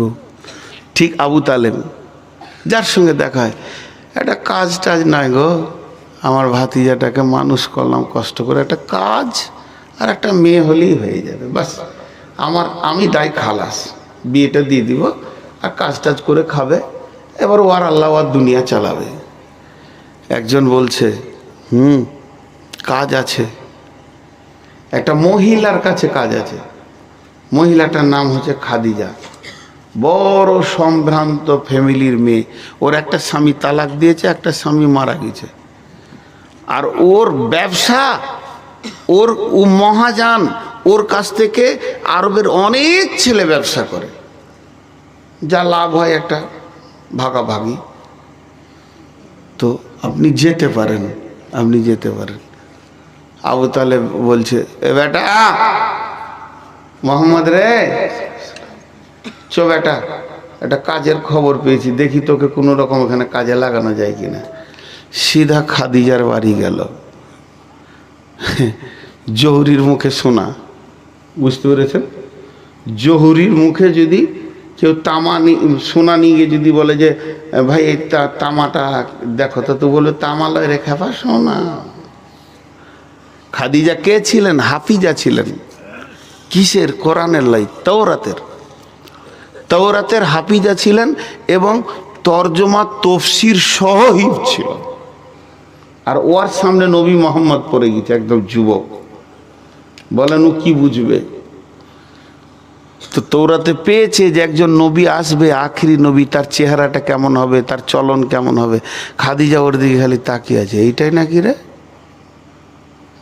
আবু তালেব গিয়ে বলছে, বা খাদিজা, শুনলাম নাকি তুমি বিজনেসি ছেলে পিলেদের কাজে লাগাও। ওই যে ছেলেটা দেখছো, এটা আমার ভাতিজা। ও যখন মায়ের পেটে ছিল বাপ মরে গেছে, আর যেদিন ও 6 বছরের ছেলে মা মারা গেছে, তারপর থেকে আমি ওকে তিলে তিলে মানুষ করলাম রে মা। এখন আমার ঘাড়ে পড়ে আছে, আল্লাহ আমাকে দিয়েছে এই বোঝা বহন করতে। যদি তোমার কাছে কোনো কাজ থাকে, আমার ভাতিজাকে কাজ দিতে পারো। ছেলে বড় সৎ, মিথ্যা কথা বলে না, কারো টাকা মেরে দেবে না, এতটুকু তোমাকে আমি বলছি। খাদিজা বলছে, জি চাচা, কাজের ব্যবস্থা আছে। আর ব্যবস্থা আছে বলতে বলতে অন্যমনস্ক হচ্ছি। অন্যমনস্ক বুঝেন? আরে কথা বলে না। ধরেন এইখানে দুটো মহিলা কথা বলছে পর্দার ওই পারে, আর আপনার সঙ্গে আমি কথা বলছি। হ্যাঁ জি জি, কালকে ফারাক্কায় জলসা আছে। হ্যাঁ, ওখানে ফারাক্কাতে জলসা করে পরশুদিন হোসেননগর যাব। নিয়ে আপনি জিজ্ঞেস করছেন বাড়ি কবে যাবেন? না, এখন বিহারই আছি। কথাটা মেলছে? তার মানে কানটা ওই দিকে গিয়েছে আমার, ওই দিকে কথা চলছে কি না, এটাকে অন্যমনস্ক বলে। হযরতে খাদিজা আবু তালিবের সঙ্গে ব্যবসা নিয়ে কথা বলছেন। বিশ্ব নবী যে মাথাটা নামিয়েছেন, মাথা তুলছে না, লাজুক লাজুক ভাব, বড় শর্মিন্দা যুবক। চারিদিকে চকা গরুর মতো দেখে না, আর ঘাটটা নামও করে নিয়েছে। নবীজির চুলগুলো ঘুমড়ো ছিল, নবীজির চেহারা উজ্জ্বল বর্ণ ছিল। আম্মা জান আয়েশা বলেছেন, যেসব মেয়েরা আপেল কাটতে গিয়ে ইউসুফকে দেখে আঙ্গুল কেটেছিল, ওই মেয়েগুলি মিশরের যদি আমার নবীকে হাবিবকে দেখতো, কলিজা কেটে দিত, টের পেত না। তিনার অভ্যন্তরের সৌন্দর্য এত ছিল, দয়ার নবী মাথা নামো করে আছেন। আর এদিকে খাদিজা আবু তালেবের সঙ্গে কথা বলছেন, একবার করে রসুলের দিকে তাকাচ্ছেন, আর মনে মনে ভাবছেন, তৌরাতে যেমন যেমন ব্যবহারের কথা বলা হয়েছে, তৌরাতে যেমন যেমন চেহারার কথা বলা হয়েছে, আখেরি নবী মনে হয় যেন এই ছেলেটাই হবে। আর এদিকে খাদিজা বুঝতে পারছে হালকা হালকা, কিন্তু এখনো পরিষ্কার হয়নি। হযরতে নবী মুহাম্মদ সাল্লাল্লাহু আলাইহি সাল্লামের বিজনেস রেডি হয়ে গেল। খাদিজা বলল, ঠিক আছে, ওর সঙ্গে আমার বিজনেস পার্টনার হবে, ও আমার কাছ থেকে মাল নিয়ে বিক্রি করবে, লাভ যা হবে একটা অংশ ভাগাভাগি হয়ে যাবে। কালকে পাঠিয়ে দিন। নবীজি গেলেন, কাজ করার জন্য দাঁড়িয়ে আছেন। হযরতে খাদিজা কাপড় দিয়ে দিল। যতগুলি কাপড় ব্যবসায়ী আছে কাউকে গোলাম দেয়নি, কিন্তু নবী মুহাম্মদ সাল্লাল্লাহু আলাইহি সাল্লামকে একটা কাপড়ের বোঝা তৈরি করার পর হযরতে খাদিজা বললেন, রে মাইসারা, তুমি কাপড়কে বহন করবে, এই লোকটাকে কাপড় বহন করতে দেবে না। মুহাম্মদ যেন কাপড় বহন করবে না, বহন করবে তুমি। তুমি হলে গোলাম, আর ইনি হলেন মালিক, ম্যানেজার। এই কাপড়গুলো বিক্রি হবে, আর আমি খাদিজা হলাম এর মহাজন মালিক। অতএব বিশ্ব নবী মুহাম্মদ সাল্লাল্লাহু আলাইহি সাল্লামকে বের করে দিলেন। নবীজি ব্যবসা বাণিজ্য করতে করতে করতে করতে সিরিয়া গিয়ে, শামে গিয়ে পৌঁছে গেলেন। এমন সময় নবীজি মাইসারাকে বলছে, মাইসারা রে, আমি বড় ক্লান্ত হয়ে গেছি, আমাকে একটু ঘুমানোর প্রয়োজন মনে হচ্ছে।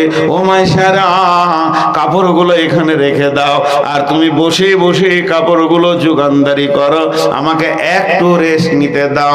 দয়ারে নবীজি শুয়ে গেলেন তো ঘুমিয়ে গেলেন। এমন ঘুম দিয়েছে, নবীজি ঘুমিয়ে গেছেন। এমন সময় একজন পাদ্রী, একজন পোপ বলতে খ্রিস্টানদের সব থেকে বড় আলেম, আলেম, নাসারাদের সব থেকে বড় মুফাসসির। সে ওই রাস্তা দিয়ে তার দল বল শিষ্যদেরকে নিয়ে হেঁটে যাচ্ছেন। হেঁটে যেতে যেতে যেতে যেতে বিশ্বনবীকে দেখে থমকে দাঁড়িয়ে গেলেন। যে দাঁড়িয়ে গেলেন, আস্তে আস্তে গিয়ে বলছে, ও বাচ্চা, তোমার নাম কি? বলে, আমার নাম হলো মাইসারা। তো এই যে ছেলেটি, যুবকটি শুয়ে আছে, এর নাম কি? বলে, এই যুবকের নাম হচ্ছে মুহাম্মদ সাল্লাল্লাহু আলাইহি সাল্লাম। তখন সাল্লাল্লাহু আলাইহি সাল্লাম বলেনি, কিন্তু আমি বলছি মুহাম্মদ সাল্লাল্লাহু আলাইহি সাল্লাম এর বাড়ি কোথায়? বাড়ি হলো মক্কা। আব্বার নাম কি? না আব্দুল্লাহ। মা কি? না আমিনা। বংশের নাম কি? না কুরাইশ। কোথা থেকে এসছো তোমরা? বলে, মক্কা থেকে এসেছি, বিজনেস আমাদেরকে খাদিজা দিয়ে পাঠিয়েছেন। ওই পোপ তখন বলছে, ও যুবক মাইসারা, তোমার সঙ্গীকে তুমি উঠাও, আর উঠিয়ে এখান থেকে সিরিয়া ছেড়ে নিজের দেশে চলে যাও। এই ছেলেটি আখেরি পয়গম্বর হবে। ইনি নবী মুহাম্মদ সাল্লাল্লাহু আলাইহি সাল্লাম পৃথিবীতে চলে এসেছে। ওর চেহারা বলছে, তবে ও যখন নবুয়তি পাবে, আমি বেঁচে থাকবো কিনা জানি না। আমি যদি সেই অবস্থায় বেঁচে থাকি, তাহলে ওর হাতে হাত দিয়ে আমি ইসলাম কবুল করে নিব। তবে ওকে বাঁচিয়ে উঠাও, আর ঘুমাতে দিও না, মক্কায় ফিরে চলে যাও। মাইসারা নবীজিকে উঠালেন, কাপড়ের বাঁট নিয়ে একদম মক্কার দিকে আসতে শুরু করেছেন। এদিকে খাদিজা রসুলকে বের করে দিয়ে এর মনের ভিতরে কৌতূহল বেড়ে গেছে। খাদিজা মনে মনে ভাবছে, না জানি কেউ মেরে দিল নাকি, কারণ ওনার জীবনের দুশ্মন তো অনেক বেশি হবে, এরকম ভাবছেন। খাদিজা বারবার রাস্তার দিকে তাকিয়ে আছেন, বিরহ দহনে ভুগছেন। এমন সময় দেখছে মাইসারা আর নবী মুহাম্মদ সাল্লাল্লাহু আলাইহি সাল্লাম দুইজন মরুভূমির প্রান্তে মক্কার ঢুকছে। খাদিজার দিলটা বড় হলো, হিসাব নিকাশ বুঝিয়ে দিল। অন্য ব্যবসায়ীদের থেকে অনেক গুণ বেশি তিনি লাভ করেছেন। বিশ্ব নবী এক নম্বর ভালো ব্যবসায়ী ছিলেন। তিনি এত লাভ করলেন, লভ্য অংশটা নিয়ে গিয়ে চাচার কাছে দুই হাতে এমনি করে দিয়েছেন, চাচাজি, তোমার এতিম ভাতিজা ইনকাম করতে শিখে নিয়েছে।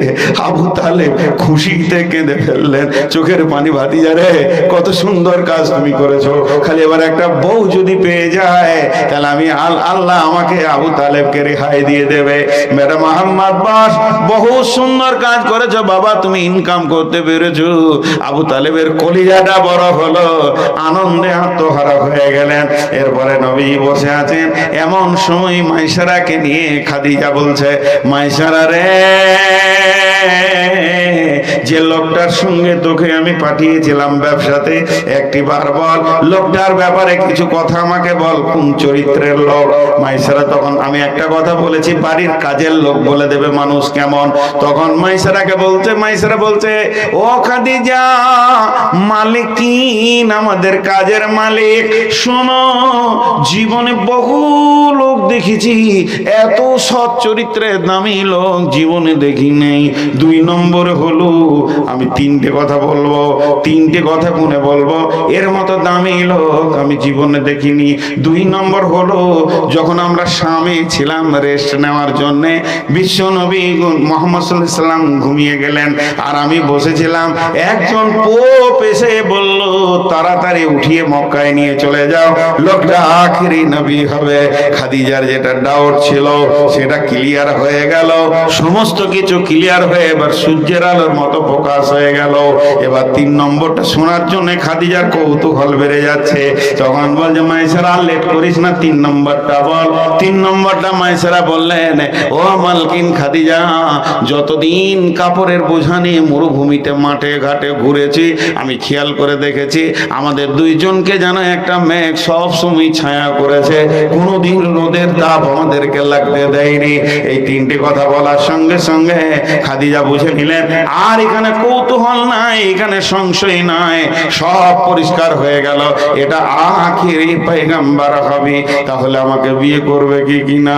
ওর তো বয়স হলো 25 আর আমি হলাম 40, বিয়ে করবে কি করবেন না? না, একবার প্রস্তাব দিয়ে দেখি। না, প্রস্তাব দিলে মনে হয় প্রত্যাখ্যান হয়ে যাবে। একটা যুবক কি বৃদ্ধাকে বিয়ে করে নাকি?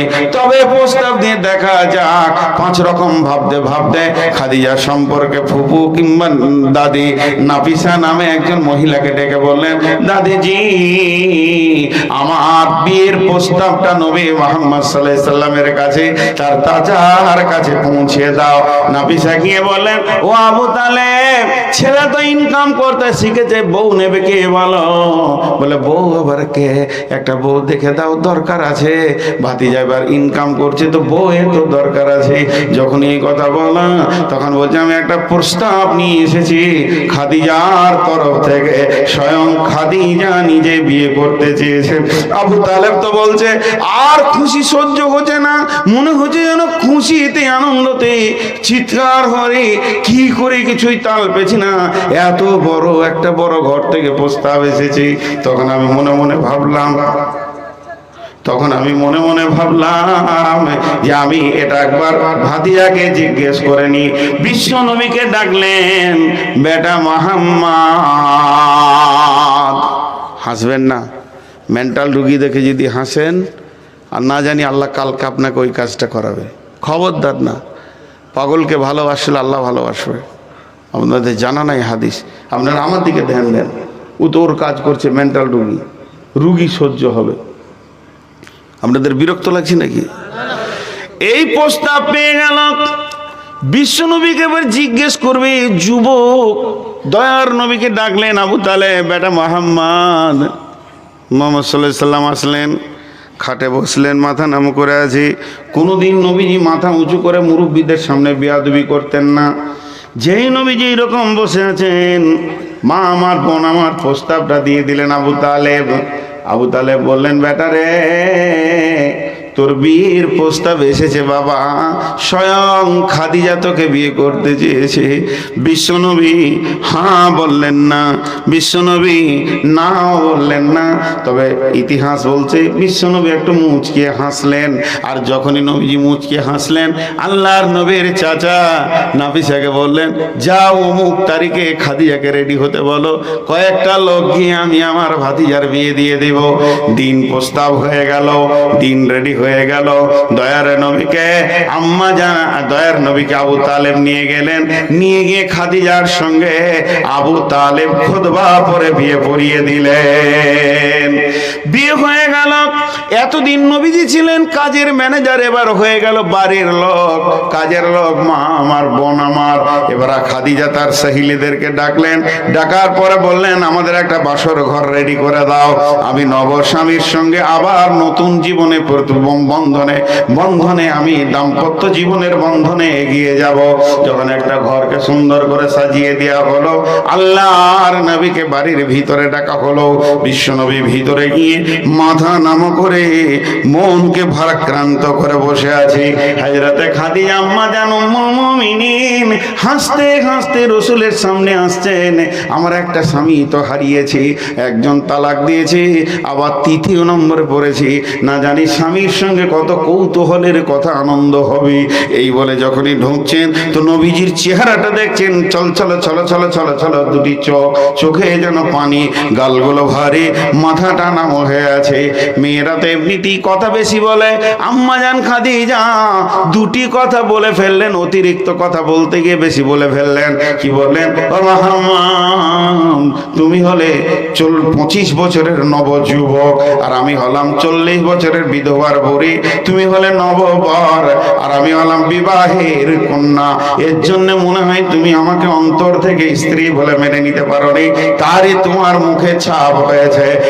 আম্মা জান খাদিজা বলছেন, না না না, ও খাদিজা, এমন কথা বলে তুমি আমাকে কষ্ট দিও না। আমি তোমাকে যে বিয়ে করেছি, তোমাকে আমি স্ত্রীর জায়গায় স্ত্রীর মর্যাদাতেই রেখেছি। তবে আমার ভারাক্রান্ত হওয়ার কারণটা শুনে নাও। আমার হচ্ছে কি, যে আমার আজকে আমি নতুন বিয়ে করেছি, যে লোকটি এসে তোমার মাথায় হাত দিয়ে দোয়া করবে, আমাদের দাম্পত্য জীবনের দোয়া করবে, সে আমার আব্বা আব্দুল্লাহ পৃথিবীতে নাই। আজকে তোমার গাল ধরে যে চুমা খাবে, আমার মা আমিনা পৃথিবীতে নাই। আমি তোমাকে শ্বশুরি দিতে পারলাম না, শাশুড়ি দিতে পারলাম না।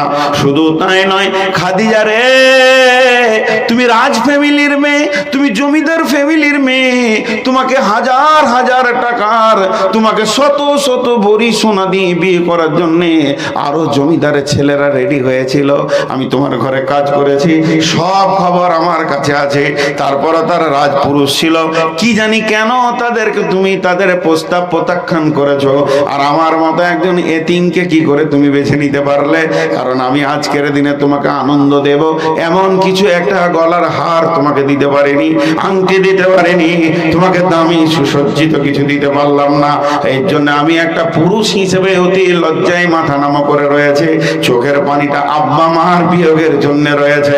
আম্মা জান খাদিজা বলছেন, ও নবী মুহাম্মদ, এটাই যদি কারণ হয় তাহলে আমার কথা এবার আপনাকে শুনতে হবে। বাসর ঘরে কি শুরু হয়ে গেল রঘু, তাহলে আমার কথা শুনতে হবে। বলো খাদিজা তুমি কি বলছো বলো। বলছে আমি তো জমিদার ফ্যামিলির মেয়ে, আমি রাজ ফ্যামিলির মেয়ে, আমার তো মালের কোনো অভাব নাই। তাহলে আমার যত উট, যত দুম্বা, যত ঘোড়া, যত স্থাবর অস্থাবর সম্পত্তি, স্বর্ণ থেকে নিয়ে রূপো টাকা পর্যন্ত এক্ষুনি আমি আপনাকে দান করে দিলাম, আমি কাঙ্গালি হয়ে গেলাম। এবারে বিশ্বনবী বলছেন, রে খাদিজা একটু তুমি ভাবো, আমার আবার অভ্যাস খারাপ আছে, আমার হাতে মাল আসলে আমি বিধবা এতিমকে দান করে দিই, তাদের চোখের পানি আমি দেখতে পারি না। অতএব তুমি মালগুলো দিলে একদিন দেখবে সব মাল শেষ হয়ে গেছে, তখন কি তুমি মেনে নিতে পারবে? তখন আম্মা জান খাদিজা বলছেন, হে মুহাম্মদ, আমি সব তোমাকে দান করে দিলাম, আপনাকে আমি সব দিয়ে দিলাম, কিন্তু আপনি দান করে দেন চাই নিজে রাখেন, এ ব্যাপারে আমি কোনো কমন করব না। তবে একটা কথা শুনেলেন, শুধু মাল দিলাম না, আমি আমার মাথা থেকে পা পর্যন্ত পূর্ণাঙ্গ দেহটা আপনাকে দিয়ে দিলাম। আপনি বললে আমার পা চলবে, নচেত চলবে না। আপনি বললে আমার চোখ দেখবে, নচেত দেখবে না। আপনার হুকুম ছাড়া আমার মুখ কথা বলবে না। সবটাই আমি দান করে দিলাম। এখন আমি কাঙ্গালি, নবী মুহাম্মদ, এবার আমার মতো কাঙ্গাল মেয়েটাকে স্ত্রীর জায়গায় নিতে পারবেন কিনা আপনি দেখেন। আল্লাহর নবীকে সমস্ত কিছু দান করে দিয়েছিলেন, এর জন্য আমার আল্লাহ বলেছেন, ওয়াজাদাকা আইলান ফাগনা। নবী হে, তোমাকে যে আমি বড় বড় উপহারগুলো দিয়েছি, সেই উপহারের লিস্টে রয়েছে খাদিজার মতো একটা মেয়ে। এই বিয়ের নির্বাচন আমি আসমান থেকে করছি, তোমার সঙ্গী হবে, সমস্ত মালের মালিক তুমি হবে। এটা কি আমার দেওয়া নিয়ামত নয়? হাজি ভাই, একটা কথা আপনাদেরকে জিজ্ঞেস করব, এখানে যার ঘরে বিয়ে দেওয়ার মতো সন্তান আছে, আমি একটা বউ দেখে দেবো এরকম 40 বছর বয়স, একটা স্বামী তালাক দিয়েছে আর একটা স্বামী মারা গিয়েছে, আপনি ছেলের বিয়ে দিবেন 25 বছরের? একবার হ্যাঁ না বলছে না গো, ভাবছে হয়তো মেয়েটাকে নিয়ে আমি এসেছি নাকি গাড়ি করে, যখনই দিয়ে দেবো। নাটক করার মতো হ্যাঁ নাটা বলেন, দিবে না। আচ্ছা, এটা বিয়েটা সাজমান হয়েছে? 40 বছর বুড়ি আর 25 বছরের যুবক, বিয়েটা সাজমান হয়েছে? হ্যাঁ না বলে না তোগুলো লোক, হয়নি। কিন্তু আসলে তো বিয়ে লয়, আসল হচ্ছে চরিত্র। আসল কি? চরিত্র। চরিত্র আজীব জিনিস। একটা উদাহরণ দিব, উদাহরণটা খুব মন দিয়ে শোনেন। আপনারা তো রোড সাইডে বাস করছেন, এরকম করে গাড়ি চালানো দেখেছেন? এমনি করে কুজো হয়ে চালাবে, ওর হাতে জুটবে না আর মাথায় চুল, ওই রকম গাড়ি চালানো দেখার দোয়া কি জানেন? আল্লাহ ডাম্পারে চাকে ওটাকে লে, মানে রাস্তাটা ক্লিয়ার হোক। আর একটা কথা মাঝে বলে নিছি, এরকম করে জোর হাত করে হিন্দুদের মতো মাপচিয়ে বলছি, আল্লাহ আগে বিবেক মেরে দেয়, যে টোটো কেনার পয়সা দেয়। একটা টোটোওয়ালার বিবেক ভালো দেখলাম না, রাস্তার মাঝে ছাড়া যাবে না, লটপটা লটপটা লটপটা লটপটা। ও জানে আমার গাড়ির ক্ষমতা নাই, পেছনে হরেন মারলে আবার এমনি করে তাকায়। আমার এক ড্রাইভার বলছে যে টোটোওয়ালারা খালি ঘুরছে এয়ারপোর্টে গেটটা চাবি মারা, তাই নাহলে দুবাইয়ের প্যাসেঞ্জার চাপিয়ে নিবে। এদের এত নোংরা চরিত্র, এরা রাস্তার মাঝে ছাড়া যাবে না। এখানে যে আমার গাড়িটা ঘুরবে, আর একটা টোটো এই দিক থেকে ঢুকলো, এই দিক থেকে একটা এলো, ওই দিক থেকে এলো, দিয়ে সেলাই করে দিলে, তুই দেখি লিগা ওর প্যাসেঞ্জার। ও আবার আমাকে ভাবছে যে গাড়ি থেকে নেমে আমার গাড়িতে চাপবে নাকি। টোটোওয়ালাদের বিবেক মরে গেছে। ওদের সঙ্গে ছেলে মেয়ের বিয়ে দিয়ে না, ওদের ছেলে মেয়ের সঙ্গে ঘর সংসার নষ্ট হয়ে যাবে, কোন দিকে কি করবে কোনো ঠিক নাই। আল্লাহ বিবেক মেরে দিয়ে টোটো কেনার পয়সা দেয়। তো যাই হোক, এখন আমি যে কথাটা বলছিলাম, এই জায়গায় যে তথ্য কথাটা বলবো, একটা মোটর সাইকেল খ্যাপাচি ন্যাপাচি বলে, হ্যাঁ খ্যাপাচি, তা এই হ্যান্ডেলটা ধরে আছে 25 বছরের। খুব ভালো করে শুনেন, হ্যান্ডেল ধরে আছে কত বছরের? 25 বছরের। আর পেছনে যদি একটা 18 বছরে চাপিয়ে দেওয়া হয়, হ্যান্ডেল ঠিক থাকবে? 18 বছরের যুবতী, বিয়ে দিয়ে, আমি হারাম বলছি না, ও স্ত্রী, ওর হ্যান্ডেল ঠিক থাকবে? খালি আরো চাপাবে, আরো 90 চলে গেছে, তখনই পেছন থেকে বলছে আর একটুকু নাই, মরবে দুজনেরই হুঁশ নেই। বুঝতে পেরেছেন কিনা? কিন্তু ওই 18 বছরটাকে নামিয়ে দিয়ে 40 বছর এটা চাপিয়ে দেন, যেই গাড়িটা 40-এর ওপরে যাবে তখনই পেছন থেকে বলবে এই আপনি আপনার বোনকে নিয়ে যান কোথাও, একটা ছোট বোনটা নেন 17-18 বছরে, বলবে ভাই আরো জোরে চালা। আর যদি 40 বছরের বোনটা নেন, এই পেছন থেকে বলবে এই গাড়ি আসছে রাস্তায়, কেমন করে গাড়িতে গাড়ি নামা, আসতে চল, বলবে কি বলবে না?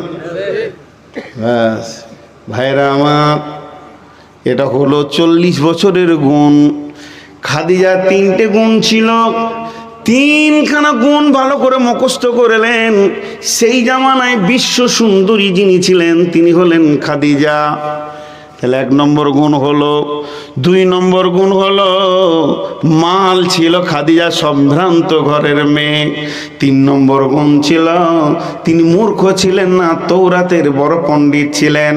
তাহলে আমার আল্লাহ দেখলেন নবী মোহাম্মদ এখন উদীয়মান ড্রাইভার, এর পেছনে যদি 40 বছরের না দেওয়া যায় তাহলে অ্যাক্সিডেন্ট করে দিবে, যে কোথা আবার নবীর চরিত্রে লাল দাগ লেগে যাবি।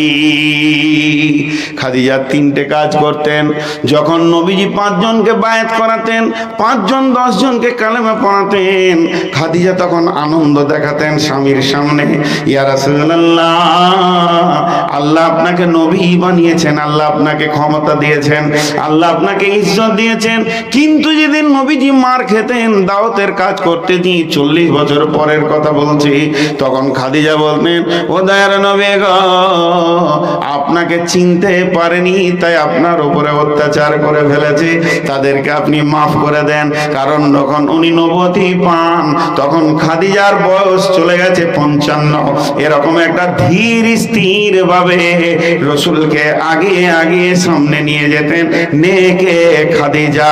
তিনি পরামর্শ দিতেন, তিনি মাল দিয়েছেন, তিনি শক্তি দিয়েছেন। আর একদিকে রসুলের উদীয়মান যৌবনকে তিনি ঠান্ডা করেছেন। তার মানে আমার আল্লাহ প্ল্যানিং করে রসুলের চরিত্রকে ঠিক রাখার জন্য 25 বছর বয়সের ড্রাইভারের পেছনে 40 বছরের মেয়েকে দিয়েছে। ঠিক থাকবে, সব রাস্তা ঠিক থাকবে রসুলের নামে। একদিকে যৌন চরিতার্থ মিটবে, একদিক থেকে তার মালের সাহায্য হবে, আর একদিক থেকে খাদিজার যুক্তি পরামর্শ কাজে লাগবে। এর জন্য রসুল সাল্লাল্লাহু আলাইহি সাল্লাম মওতের আগে পর্যন্ত খাদিজাকে ভুলতে পারেননি। আর আম্মাজান আয়েশা বলছেন আমরা খাদিজাকে কোনোদিন সতীন হিসেবে দেখিনি। তো রসুল এত বেশি বলেছেন যে মনে হতো যেন আমাদের ওই সতীনটা বেঁচে আছে। কথাটা বোঝাতে পারলাম? একবার হ্যাঁ না বলেন। এর জন্য 40 বছর দিয়েছে। কি আছে? দোনো জওয়ানি কা মিস্তি মেসু, তেরা কসুর না মেরা কসুর, না তूने सिंगल दिखा ना मैंने सिंगल दिखा, एक्सीडेंट हो गया रब्बा रब्बा। আছে না, গান আছে না?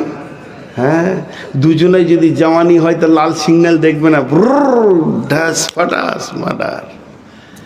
তো এই জন্যে আল্লাহ তাবারক ওয়া তাআলা সুন্দর করে খাদিজাকে দিলেন। চলেন, বিশ্বনবীর বয়স 47 বছর, আম্মাজান আয়েশা জন্ম নিয়েছেন। বিশ্বনবীর বয়স 55 বছর, আম্মাজান আয়েশার সঙ্গে বিয়ে হচ্ছে 7 বছর বয়স। বিশ্বনবীর বয়স যখন 57, আম্মাজান আয়েশার বয়স তখন 9, বাসর ঘরে যাচ্ছেন।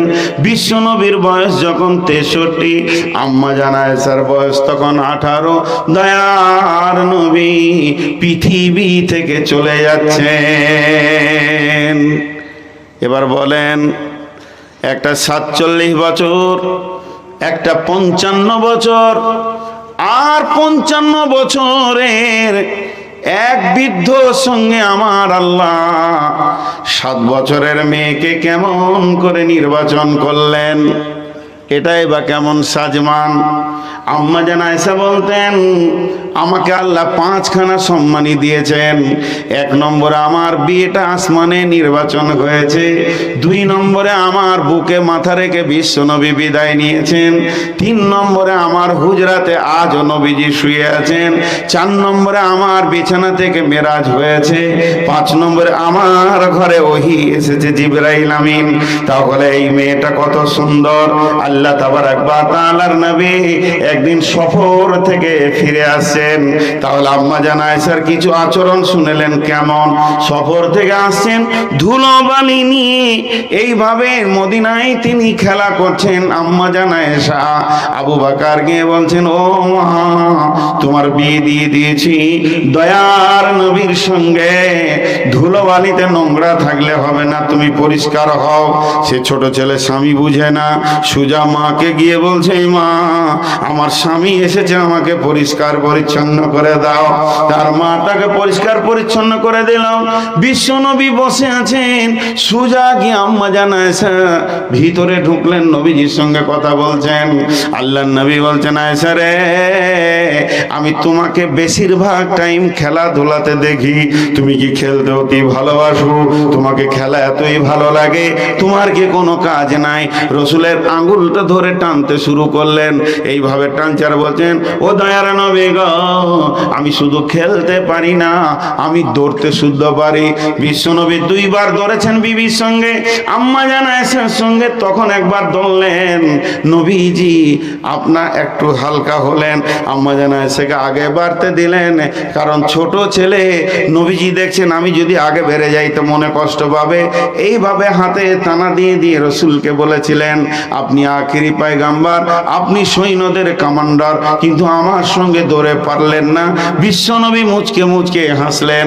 এরপরে দয়ার নবী একবার সফরে বেরিয়ে গেছিলেন। সফরে আস্তে আস্তে জিহাদ থেকে ফেরার পথে নবীজি বললেন সাহাবীদেরকে, তোমরা একটু আগিয়ে যাও, চাঁদনি রাত ছিল, তোমার মায়ের সঙ্গে আমাদের প্রয়োজন আছে, আমার প্রয়োজন আছে। সমস্ত সাহাবীরা এগিয়ে চলে গেলেন। তখন দয়ার নবী বললেন, আয়েশা রে, তুমি তো একদিন আমাকে প্রস্তাব দিয়েছিলে ধরার জন্যে, তুমি অতি শিশু ছিলে, আমি প্রত্যাখ্যান করিনি। আজকে তুমি হেল্পফুল, একদম হেলথওয়ালা হয়ে গেছো, তা আমার প্রস্তাবটা তুমি রাখো, চলো 2 জন একবার ধরবো। সেদিন বিশ্বনবী আগে বেড়ে গেলেন। আম্মা জান আয়েশা পারলেন না, শরীরটা দুর্বল, তিনি মোটা হয়ে গেছেন, কিন্তু নবীজি তো সৈন্য কমান্ডার। তখন আম্মা জান আয়েশাকে এবার রসুল কিছু বলতে যাবেন, এমন সময় আম্মা জান আয়েশা বলছেন, ড্র হয়ে গেল, একদিন আমার একদিন আপনার। দয়ার নবী বললেন, আয়েশা রে, আল্লাহ তোমাকে এত চালাক করেছে, আমাকে কিছুই বলতে দিলেন না। এটা হলো আম্মা জান আয়েশার আচরণ।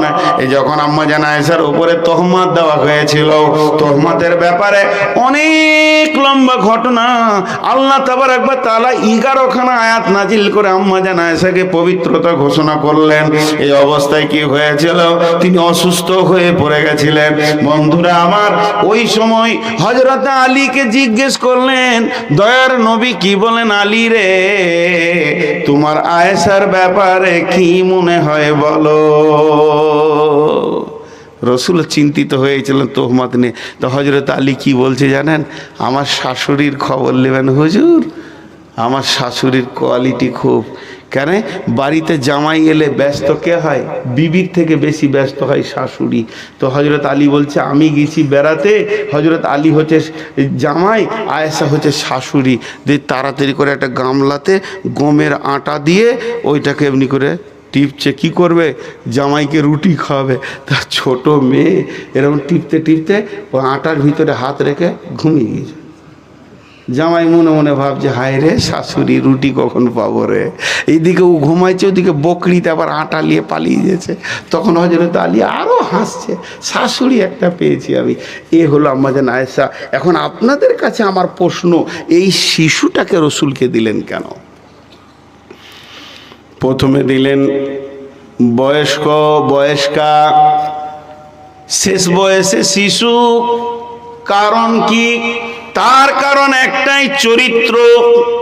আজকের পুরো বক্তব্যটা হচ্ছে চরিত্র কি করে, চরিত্রটা কারণ শুনেলেন। একটা কথা আপনারা বলেন তো, যাদের বয়স 60-এর পেরিয়ে গেছে, 60 পেরিয়ে গেছে, কোরআনের এক পাতা মুখস্থ করতে পারবেন? বলেন পারবেন? আমি পারি না। 50 পেরিয়ে গেছে, এই ধরেন কোরআন শরীফ লিব, আয়াতগুলো দাগ মেরে রাখবো, দিয়ে পড়বো। কিন্তু আমি আলহামদুলিল্লাহি রাব্বিল আলামিন এটা কোনো শিক্ষকের কাছে পড়িনি, আমি আমার আব্বার কাছে মুখস্থ করেছি। আব্বার পাশে শুতাম, এতিম ছিলাম, মা মারা গিয়েছিলেন, আমাকে মা 5 বছরে রেখে চলে গেছে। আব্বার পাশে শুতাম, তো আব্বা বলতো আলহামদুলিল্লাহি রাব্বিল আলামিন। তার আমার আব্বা তো মোষের পাইকের রে বাবা, ওরা আর কত সোজা হবে। তো আমি আব্বার সঙ্গে তোতলা তোতলা করে বলে বলে মুখস্থ করেছি। কিন্তু আমার আব্বা খুব কড়া মানুষ ছিলেন, দিনের ব্যাপারে খুব কড়া ছিলেন। সংসারের মাল নষ্ট করেছি, একটা থাপ্পড় মারা নাই, কিন্তু নামাজে জামাত না পেলে অবস্থা গরম করে দিয়েছে, বেরিয়ে যা ঘর থেকে, এরকম করা ছিলেন, আল্লাহওয়ালা ছিলেন। এই জন্য তিনটে বড় ভাই আমাদের একটু নর্মাল বুদ্ধি কম, বাকি 3টে ছেলে কি আলেম হাফেজ করেছেন। তো যাই হোক, সে কথা নয়। এখন সেই সূরা ফাতিহা আমি মুখস্থ করেছি আব্বার কাছে তোতা পাখির মতো। আর আমি যদি ঘুমিয়ে থাকি, বিভোর ঘুমাই, আর এখানকার হেড মৌলানা যদি উঠিয়ে দেয় বলে নূর মোহাম্মদ একবার 5 সূরা ফাতিহাটা বলো, ঘুমের ঘোরে বলবো, তারপরেও ভুল হবে না। কথা ঠিক বললাম না ভুল? তাহলে শিশু অবস্থায় মুখস্থ ভালো হয়। আপনারা একবার মুখ খোলেন, শিশু অবস্থায় মুখস্থ ভালো হয়, বৃদ্ধ অবস্থায় মুখস্থ করা সম্ভব। আল্লাহ তাবারক ওয়া তাআলা বলেছেন যে আমি এত মাখলুক তৈরি করেছি, তোরা গুনতেই পারবি না। ও যে কি করে গুনেছিল আল্লাহ জানে। যাকে এটা কথার কথা, মুরব্বীদের যুগ থেকে চলে আসছে। যত মাখলুক আল্লাহ তাবারক ওয়া তাআলা বানিয়েছেন, সৃষ্টি সেরা বানিয়েছেন এই আদম সন্তানকে। আমরা হলাম শ্রেষ্ঠ, শ্রেষ্ঠ, শ্রেষ্ঠ, এর থেকে আর বড় নাই, এর থেকে আর উচ্চ মানে নাই। মা বোন, খালা বেটি যে কটা বসে আছেন, আপনারা যদি ধৈর্য ধরেন, এখানে নারী পুরুষ উভয় মিলেই ঘটনা আসবে, অনেকগুলো আসবে, চলে গেলে পাবেন না। শ্রেষ্ঠ শুধু নয়, মানবের ভিতরে যতগুলো আদম থেকে নিয়ে এই পর্যন্ত এসেছে, আমরা শেষ নবীর উম্মত, মানে আমরা আরো দামি। আমাদের নাম নিতে গিয়ে আল্লাহ তাবারক ওয়া তাআলা খৈর শব্দ ব্যবহার করেছেন, কুনতুম খৈরা উম্মাতিন, তোমরাই হলে শ্রেষ্ঠ উম্মত। মানব কুলের ভিতরে আবার আমরা আরো দামি।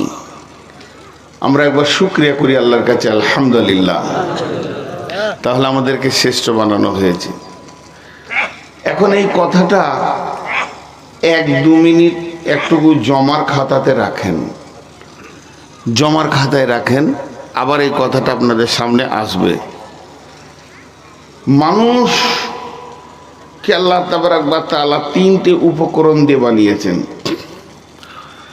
আগুনের ভিতরে 3টে উপকরণ আছে। একটা চায়ের পাতির রস আছে, দুধ আছে, চিনি আছে, পানি আছে, 4টা উপকরণ আছে। কেউ কেউ আবার পানিটা দেয় না, গাঢ়া দুধ দিয়ে করে, তাহলে 3টে আছে। 3টে যে আছে, যে কোনো একটাকে যদি টেনে নেন তো বোঝা যাবে ওই নাই। দুধটা টেনে নেন, চা পাতি আর চিনি দিয়ে চা হবে না। চিনিটা টেনে নেন, চা পাতি আর দুধ, মুখে লাগাইলেই বলবে চিনি নেই। চা পাতিটা দেন না, দুধ আর পানি দেন, শরবত হয়ে যাবে। তো আল্লাহ তাবারক ওয়া তাআলা মানুষকে 3টি উপকরণ দিয়ে বানিয়েছেন। 2টি আছে অভ্যন্তরীণ, একটা আছে বাহ্যিক। খালি একটু ধৈর্য ধরে আমার 10টা মিনিট আপনারা টাইম দেবেন, তারপরে আমি আপনাদেরকে বলবো উঠে বাড়ি যান। আমি নিজে বলবো উঠে বাড়ি যান, আর থেকে না। তখন দেখবেন আপনি বলবেন যে না থাকি, কারণ আমাকে খালি আল্লাহর মধুটা আপনাদের মুখে ধরিয়ে দিতে দেন। কোরআন যে কত দামি মধু আমরা জানি না। তো বাহ্যিক কোনটা? আমার দিকে তাকান, চুল, ভুরু, চোখের পাতা, চোখ, কান, নাক, মুখ, ঠোঁট, দাঁত, বুক, হাত, আঙ্গুল, নখ, পেট, পিঠ ইত্যাদি ইত্যাদি ইত্যাদি ইত্যাদি, এগুলো বাহ্যিক। ভিতরে আছে দুইটা, ভিতরে আছে আঁতুড়ি আছে, পাকস্থলী আছে, হার্ট আছে, কিডনি আছে, তারপরে হাড় আছে, মাংস আছে যেটা বাহ্যিক দেখা যাচ্ছে না, এগুলো আছে ইত্যাদি ইত্যাদি। আর একটা আছে দেখা যাবে না। এখন ভিতরে যে দুটি আছে, একটাকে কাটলে দেখা যায়, যদি আমাকে এখন দেখতে পেয়েছেন না কিংবা এক্সরে মেশিনে নিয়ে যান দেখা যাবে। আর একটা আছে কাটলেও পাবেন না, মানুষটাকে মেশিনে ভরে পিরে রস বার করলেও পাবেন না, মানুষটাকে যদি পিস পিস করে টুকরো টুকরো করেন তাও পাবেন না। সেগুলো কি? সেগুলো হচ্ছে বুদ্ধি, বিবেক, বিবেচনা, উদ্দীপনা, ভালোবাসা, প্রেম, প্রীতি, দুঃখ, বেদনা, লোভ, লালসা, হিংসা, বিদ্বেষ, পরনিন্দা, পরচর্চা। কোরআন শরীফ মুখস্থ করেছি, কেউ ইংরেজি মুখস্থ করেছে, কেউ বাংলা মুখস্থ করেছে, কারো গান আছে মুখস্থ, বিভিন্ন রকম ভয়, ভীতি, সাহস, দুর্বলতা, উদ্দীপনা, এই যে নানা রকম সফটওয়্যারে মানুষের ভিতরে আছে। যেগুলো কাটলে দেখা যাবে বাহ্যিক দেখা যাচ্ছে, যেগুলো কাটলে দেখা যাবে বাহ্যিক দেখা যাচ্ছে, ওইটাকে যদি এক জায়গায় করা হয় আর কেউ যদি বলে যে আপনি এক কথায় বলেন ওটা কি, তা আমি উত্তর দিব ওটা দেহ, শরীর। আমরা উত্তর দিব দেহ কিংবা শরীর। যেগুলো দেখা যাবে না, কাটলে দেখা যাবে না, এক জায়গায় জমা করলেও দেখা যাবে না, হাজার চেষ্টা করলেও দেখা যাবে না, মানুষটিকে পিড়ে টুকরো টুকরো করলে দেখা যাবে না, ওটা এক কথায় নাম হবে চরিত্র। ওর নাম হবে চরিত্র। চরিত্রের সাথে দেহের কোনো সম্পর্ক নেই, চরিত্রের সাথে দেহের কোনো সম্পর্ক নেই। জি, এটার নাম হবে চরিত্র। এখন যদি আমি প্রশ্ন করি আপনাদেরকে, আঙ্গুল কোথায় আছে, আপনারা উত্তর দেবেন কি হাতের শেষ ভাগে, পায়ের শেষ ভাগে। চোখ কোথায় আছে, নাকের দুই সাইডে, কপালের নিচে। কান কোথায় আছে, মাথার দুই সাইডে। জিভ কোথায় আছে, মুখের ভিতরে, দাঁতের বেড়ার ভিতরে। এইভাবে আমার দাড়িটা কোথায় আছে, বলে থুতনার নিচে। এইভাবে আপনি একটা একটা প্রশ্নের উত্তর দিতেই থাকবেন, দিতেই থাকবেন। পিঠ কোথায় আছে, দেহর পেছন ভাগে। এইভাবে আমি প্রশ্ন করে যাব, আপনি উত্তর দিতে থাকবেন। এখন যদি জিজ্ঞেস করা হয় চরিত্রটা কোথায় আছে, চরিত্রটা কোথায় আছে, চরিত্রটা দেহের কোন জায়গায় আছে? একটা কথা বলি আপনাদেরকে, পৃথিবীতে ছেলেদেরকে মানুষ ওঁত পেতে লেগে আছে, পেটে বাচ্চা আসলেই তখন স্বামী স্ত্রী খালি বলছে ডাক্তার করব। তো রুগী হবে কে রে বাবা, সব যদি ডাক্তার হবে। তো যাই হোক, একটা চিন্তা ভাবনা চলছে। কিন্তু পৃথিবীতে যত ডাক্তার আছে এরা দেহের চিকিৎসা করে, চরিত্রের চিকিৎসা কেউ করতে পারে না। একটা ছেলে ডাকাত, ভালো ডাকাত, ভয়ানক ডাকাত, বোম বানতে গিয়ে হাতটা ভেঙে একদম ছিঁড়ে তছনছ হয়ে গেছে। মা অত্যন্ত প্রেম অন্ধ, গভীর প্রেম অন্ধ। একটা দর্শন তত্ত্ব বলছি, শোনেন ভালো করে। গভীর প্রেমের চোখ অন্ধ, দুশ্মনের চোখ অতি শুল্ক। অর্থাৎ সমালোচককে বাঁচতে যাও, তোমার সংশোধন হবে। তোমার দুশ্মন তোমাকে দৃষ্টি পড়ুক, তাহলে তোমার সংশোধন হবে। প্রেমিক তোমাকে সংশোধন করতে পারবে না, প্রেমের চোখ অন্ধ।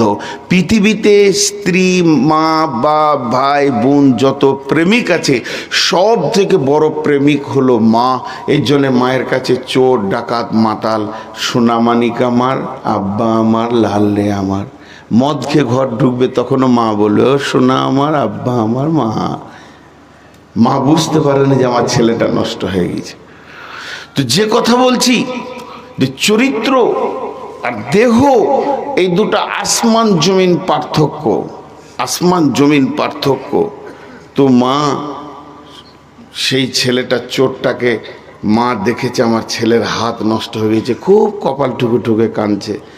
বাপ খবির রে কি হলো বাবা তোর? কিন্তু ওকে নিয়ে যাওয়া হলো বহরমপুর। চিকিৎসা করার পর মা 2 মাস পর গিয়ে দেখছে যেমন হাত ওই রকম সুন্দর হয়ে গিয়েছে। মা খুশিতে হাসছে। ছেলেকে জিজ্ঞেস করছে কোন ডাক্তার দেখছে বাবা? তো বলছে মা হাসানুজ্জামান ডাক্তার দেখছেন। তাই নাকি? বলে হ্যাঁ। ডাক্তার কখন আসবে? বলে 11:30 রাউন্ডে আসবে। মা বসে আছে, দেখছে ডাক্তার এলো। ডাক্তারকে জড়িয়ে ধরে বলছে বাবা তুমি আমার ছেলেকে এত সুন্দর করে দিয়েছো, ইঞ্জেকশন দিয়েছো, ওষুধ দিয়েছো, সেলাই করেছো, অপারেশন করেছো, সেলাই কেটেছো, তুমি এত সুন্দর বানিয়ে দিয়েছো। তো আমার ছেলেকে 2টো ইঞ্জেকশন দাও বাবা যাতে আর চুরি না করে। নাই, ওষুধ নাই। এটা ছিল দেহের রোগ, ওটা হচ্ছে চরিত্রের রোগ। চরিত্রেরও রোগ আছে, চরিত্রকে রিপেয়ার করার ওষুধ আছে। দেহের রোগ আছে, দেহকে রিপেয়ার করার ওষুধ আছে। চরিত্র এমন একটা জিনিস যাকে বিকাশ বলা হয়। ব্লুটুথ বা এজেন্ডার আপনারা বুঝবেন, আমি আবার অতটা বুঝি না, মোবাইল অল্প বুঝি, পরিষ্কার বলছি। এক জায়গা থেকে আর এক জায়গা ট্রান্সফার দিতে গেলে, একটা মোবাইল থেকে আর একটা মোবাইল অডিও ভিডিও ট্রান্সফার দিতে গেলে যেমন ব্লুটুথের প্রয়োজন হয়, জেন্ডারের প্রয়োজন হয়, তেমনি মানুষের কাছে ভালো হতে চলবে, মানুষ পৃথিবীতে শান্তি আসবে, তার প্রথম জিনিস দরকার হচ্ছে চরিত্র। আজকে একটা ফেসবুকে দর্শন তত্ত্ব শুনছিলাম কাটিয়ার থেকে আসার সময়। তো একজন মহিলা বক্তব্য রাখছিল, বেশ ভালো ব্রেনিয়ান মেয়ে, যা বুঝলাম। বলছে এই সুস্থ মস্তিষ্কটা আল্লাহ দান করেছে নিজের চরিত্রকে ঠিক রাখা এবং সমাজের সেবা করা। এখানে 18-20টা কি আছে, স্বেচ্ছাসেবক আছে, কিন্তু তা নয়, পৃথিবীর সমস্ত মানুষই আল্লাহর তরফ থেকে স্বেচ্ছাসেবক। আমি আমার জন্য নয়, আমি সবার জন্য। সবাই খালি যদি এটা ভাবে আমি সবার জন্য। কিন্তু বিজ্ঞানীরা দেখেছেন যে বর্তমান স্বেচ্ছাসেবক হিসেবে কাজ করছে 5% মাত্র, আর 99 জন স্বার্থের পেছনে দৌড়ছে। তার মধ্যে আমি একজন। 99 জন স্বার্থের পেছনে দৌড়ছে। তো চরিত্র আলাদা জিনিস, দেহ আলাদা জিনিস। এখন আমি একটা প্রশ্ন রেখেছি আপনাদের কাছে, চরিত্র কোথা থাকে? চরিত্র থাকে জীবের নিচে। আরেকবার বলছি, চরিত্র থাকে জীবের নিচে। চরিত্র থাকে জীবের নিচে। একটা মানুষ সুন্দর ভদ্র, মাথায় টুপি নিয়ে তসবিহ করছে, নামাজ পড়ছে, দাড়িতে টুপিতে পরেশগার মনে হচ্ছে। চরিত্র একটা মানুষের কাপড়কে টেনে যদি আপনারা আমার পাঞ্জাবি জুব্বাকে ছিঁড়ে, গেঞ্জিকে ছিঁড়ে, লুঙ্গিকে খুলে দেন, তা আমি হয়ে যাব সমাজের নাঙ্গা। ইজ্জত আর আমার থাকলো না, দেহ নাঙ্গা হলো। বলছে দেহ নাঙ্গা করা থেকে বেশি বেজ্জতি হচ্ছে চরিত্র নাঙ্গা করা। গোটা দেহটা কাপড়ে ভর্তি হয়ে আছে, কিন্তু যখন ও মুখ খুলছে 4টা খিস্তি বেরিয়ে গেল। বলছে এর থেকে ন্যাংটো আর কেউ নাই। ওর ভিতরটা বেরিয়ে গেল যে চরিত্রটা হচ্ছে নোংরা। জি, এর জন্যে আল গীবাত আসাধ্য মেনা জেনা বলা হয়েছে। মানুষ যখন জেনা ব্যভিচার করে তখন শরীরে কাপড় থাকে না, না নারীর থাকে না পুরুষের থাকে, উভয়ে আগে বেহায়া হয়, কাপড়গুলোকে সরিয়ে দেয়, তারপরে যৌন চরিতার্থ করে, যেটা স্বামী স্ত্রীতে করে, ওটা অবৈধ নারী পুরুষে মিলে। তো এইটার থেকে বলছে গীবত করা আরও খারাপ। রসুল বলছেন তার মানে কি, গোটা শরীরে কাপড় আছে, একজন মহিলা বোরখা পরে আছে, একজন পুরুষ মাথা টুপি পাঞ্জাবি আছে, কাপড় খুলেনি, একটুকু দূরে দাঁড়িয়ে হয়তোবা আপন ভাই বোন কিংবা স্বামী স্ত্রীও হতে পারে, তারা আরেকজনের গীবত করছে। রসুল বলছে ওইটা আরো খারাপ। জিভ খুলে যাওয়া, মানে গোপন অঙ্গ খুলে যাওয়ার থেকে জিভ খুলে যাওয়া আরো নোংরা। তাহলে আম্মা জানা এসা নবীজি কেমন ভাবে চলছেন, উঠছেন, বসছেন, খেছেন, এগুলো সব হাদিসে লেখা হচ্ছে। রাসূলুল্লাহ সাল্লাম ডান হাতে খেয়েছেন। রাসূলুল্লাহ সাল্লাম খাবারের পানিতে শ্বাস দেয়নি, পানিকে 3 বার খেয়েছেন। এইভাবে যে হাদিসগুলো পরপর চলে আসছে। নবীজি সফর কেমন করতেন, নবীজি পেশাব কিভাবে করতেন, পায়খানা কিভাবে করতেন, কে বর্ণনা করবে, কে দেখেছে? আবু হুরায়রা দেখেছে, আবু বকর দেখেছে, ওসমান দেখেছেন, আলী দেখেছেন। এইভাবে সমস্ত রাবীরা বলবে রাসূলুল্লাহ সাল্লাম কেমন করে খুতবা দিয়েছেন। হযরতে হাসান বলবেন, হোসেন বলবেন, রাসূলুল্লাহ সাল্লাম হাত কোথা বেঁধেছেন। সমস্ত সাহাবীরা বলবেন, আবু জার বলবেন, জাবের বলবেন, জুবাইর বলবেন। তার মানে রাসূলের জীবনে যা কিছু আমল ঘটেছে সাহাবীরা দেখবেন আর বলবেন। কিন্তু বন্ধুরে, এমন একটা জায়গা আছে সেখানে হাসানো যাবে না, হুসানো যাবে না, মা ফাতেমারও যাওয়ার অর্ডার নাই। সেটা হচ্ছে স্বামী স্ত্রী যখন বাড়ির ভিতরে ঢুকে যাবে, তারা যখন তাদের দৈহিক চাহিদা নিয়ে বাড়ির ভিতরে পৌঁছে যাবে, ওই জায়গাতে পৌঁছাতে পারবে না হাসানের মতো কচি মাথাটা, হোসেনের মতো কচি মাথাটা পৌঁছাতে পারবে না। ওই জায়গা ফাতেমা যাওয়ার অর্ডার নাই, দরজা লেগে গেছে, স্বামী স্ত্রী থাকবে। তাহলে রসুল কিভাবে বিবির সঙ্গে মিলেছেন আর কিভাবে গোসল করেছেন, মিলার প্রসেসটা কি রকম ছিল, কত রকম আসন ব্যবহার করেছেন, এগুলো কে দেবে, কে দেবে, সমাজকে কে দেবে? এর জন্য আমার আল্লাহ একটা 7 বছরের কচি বাচ্চাকে রসুলের কম্বলে ভরে দিলেন এগুলোকে রেকর্ড করার জন্য। আম্মা জান আয়েশা দাম্পত্য জীবনের যত সমস্যা আছে এই সমাধানগুলো কে দিয়েছেন? রসুলের মিলন থেকে নিয়ে গোসল পর্যন্ত এর দ্বিতীয় কোনো রাবী নাই, শুধু একজনই বর্ণনা করেছেন, তিনি হলেন আম্মা জান আয়েশা। বুঝতে পারলেন? ভিতরকার খবরটাকে রেকর্ড করে আনতে হবে, কারণ আমাদেরকে তো ওইভাবেই চলতে হবে, গোসল করতে হবে, স্ত্রীকে ব্যবহার করতে হবে। তাহলে ওই খবরটা কোন সাহাবী দেবে? ওখানে তো আবু হুরায়রাকে দাঁড়ানোর ক্ষমতা নাই, ওখানে তো আবু জার জুবাইর যাবে না। এর জন্য একটা শিশু মেয়েকে আল্লাহ তার কোলে ভরে দিলেন, সে রেকর্ড করে বের করে নিয়ে চলে এলো। একটা আপনাদের সামনে তুলে ধরি, উজু করার পর স্ত্রীকে চুমা দেওয়া যাবে কি যাবে না, এই নিয়ে সমস্যা মদিনাতে বসে গেল। রসুল্লাহ সাল্লাম আর নাই পৃথিবীতে। হাজি উজু করার পর রসুল স্ত্রীকে চুমা দেওয়া যাবে, কাকে শুধাবি? বুড়ি গলার মাথায় মনে নাই, অন্য বিবিদের মাথায় মনে নেই, বলছে আয়েশাকে জিজ্ঞেস করবা। সাহাবীরা বললেন, উম্মুল মুমিনিন আম্মা জান আয়েশা, উজু করার পর কি স্ত্রীর গালে চুমা দেওয়া যায়? এর জন্য কি উজু ভাঙবে না? তখন আম্মা জান আয়েশা বললেন, দয়ার নবী বাড়িতে উজু করতেন, উজু করার পর পোশাক পরতেন, আতর মাখতেন, পাগড়ি বাঁধতেন, নামাজ পড়ার জন্য যেতেন।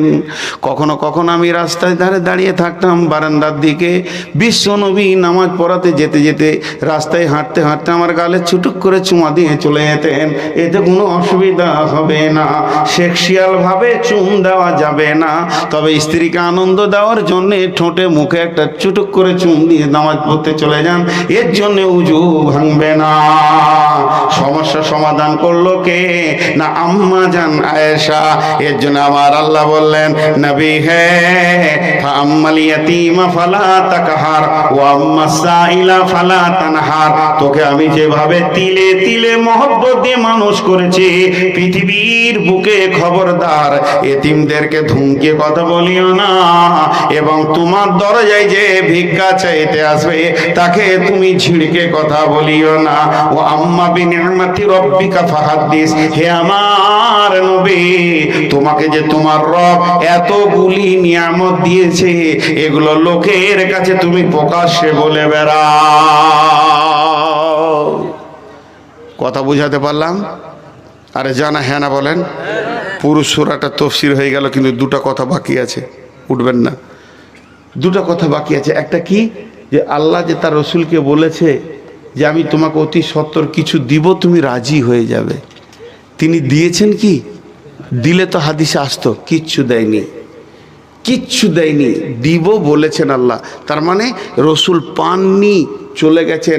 কিন্তু আমার আপনার কাছে রসুল মারা গেছেন, আল্লাহর কাছে মরেছে না, আল্লাহর কাছে আছে, দুনিয়াতে ছিল, কাছে নিয়েছে, আছে, তা আল্লাহ দেবেন। একটা তাফসীরে লিখেছে, সূরা মারিয়ামের ভিতরে 2খানা আনন্দদায়ক তাফসীর পেয়েছি। 71 নম্বর আয়াতের তাফসীর দেখতে দেখতে একদিন গভীরে পৌঁছে গেলাম। তখন দেখছি এক জায়গায় লিখেছে, কঠিন কিয়ামতের দিনে আমার নবী যখন কাঁদবেন তখন আমার আল্লাহ বলবেন, নবী হে, সেই ওহী বন্ধ করে তোকে বলেছিলাম যে আমি তোকে খুশি করে দিব, এমন প্রাইজ দিব, আজকে তুই কাঁদছিস উম্মতের জন্যে, তোর উম্মতগুলোকে আমি জান্নাতে দিয়ে খুশি করে দিব। এটাই হচ্ছে একটা প্রাইজ।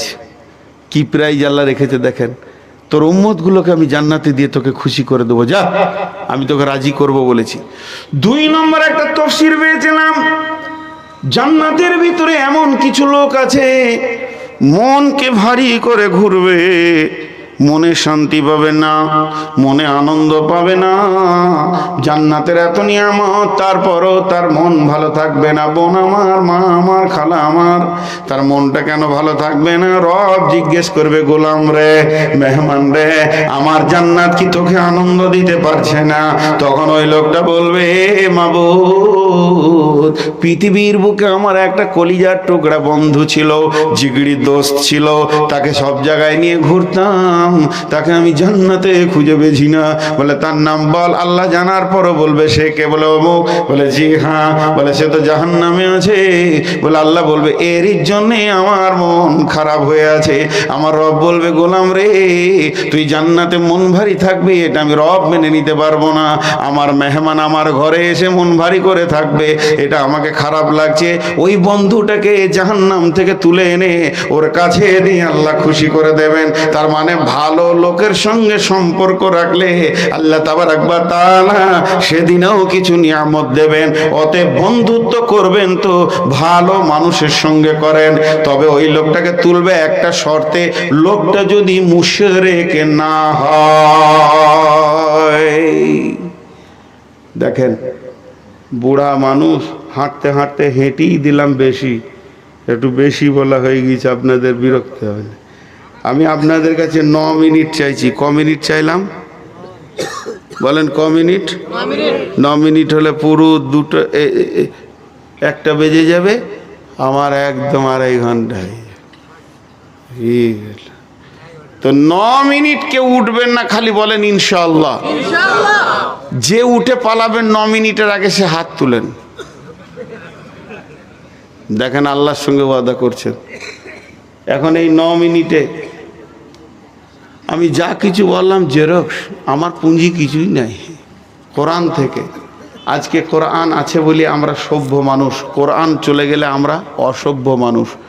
বিধায় কোন আল্লাহর গোলাম আছেন, এই কোরআন যিনি ভালোবাসেন, আজকে যার খিদমতে এই মহফিল, স্টেজটা যার জন্য, আমার জন্য নয়, কমিটির জন্য নয়, এর জন্যই আল্লাহর গোলাম কেউ আছেন 5,000 10,000 দেনেওয়ালা। 9 মিনিট টাইম নিচ্ছি, কিন্তু আমি কথা বলবো এর মাঝে, আপনাদেরকে বিরক্ত লাগবে না। 9 মিনিট পেরিয়ে বুঝতে পারবেন না। মা, খালা, বোন, বেটি যতগুলি আছেন, একবার আল্লাহর হস্তে আপনারা যার কাছে যা আছে দেন।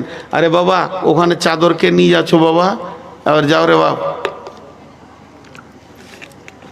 মেয়েদের ভিতরে আমি চাদর পাঠাচ্ছি, খালা খালা বললাম, মা বলছি 100-200 টাকা দিয়েন, 500 টাকা দিয়েন, ভিখারির মতো চাইছি কোরআনের খিদমতে।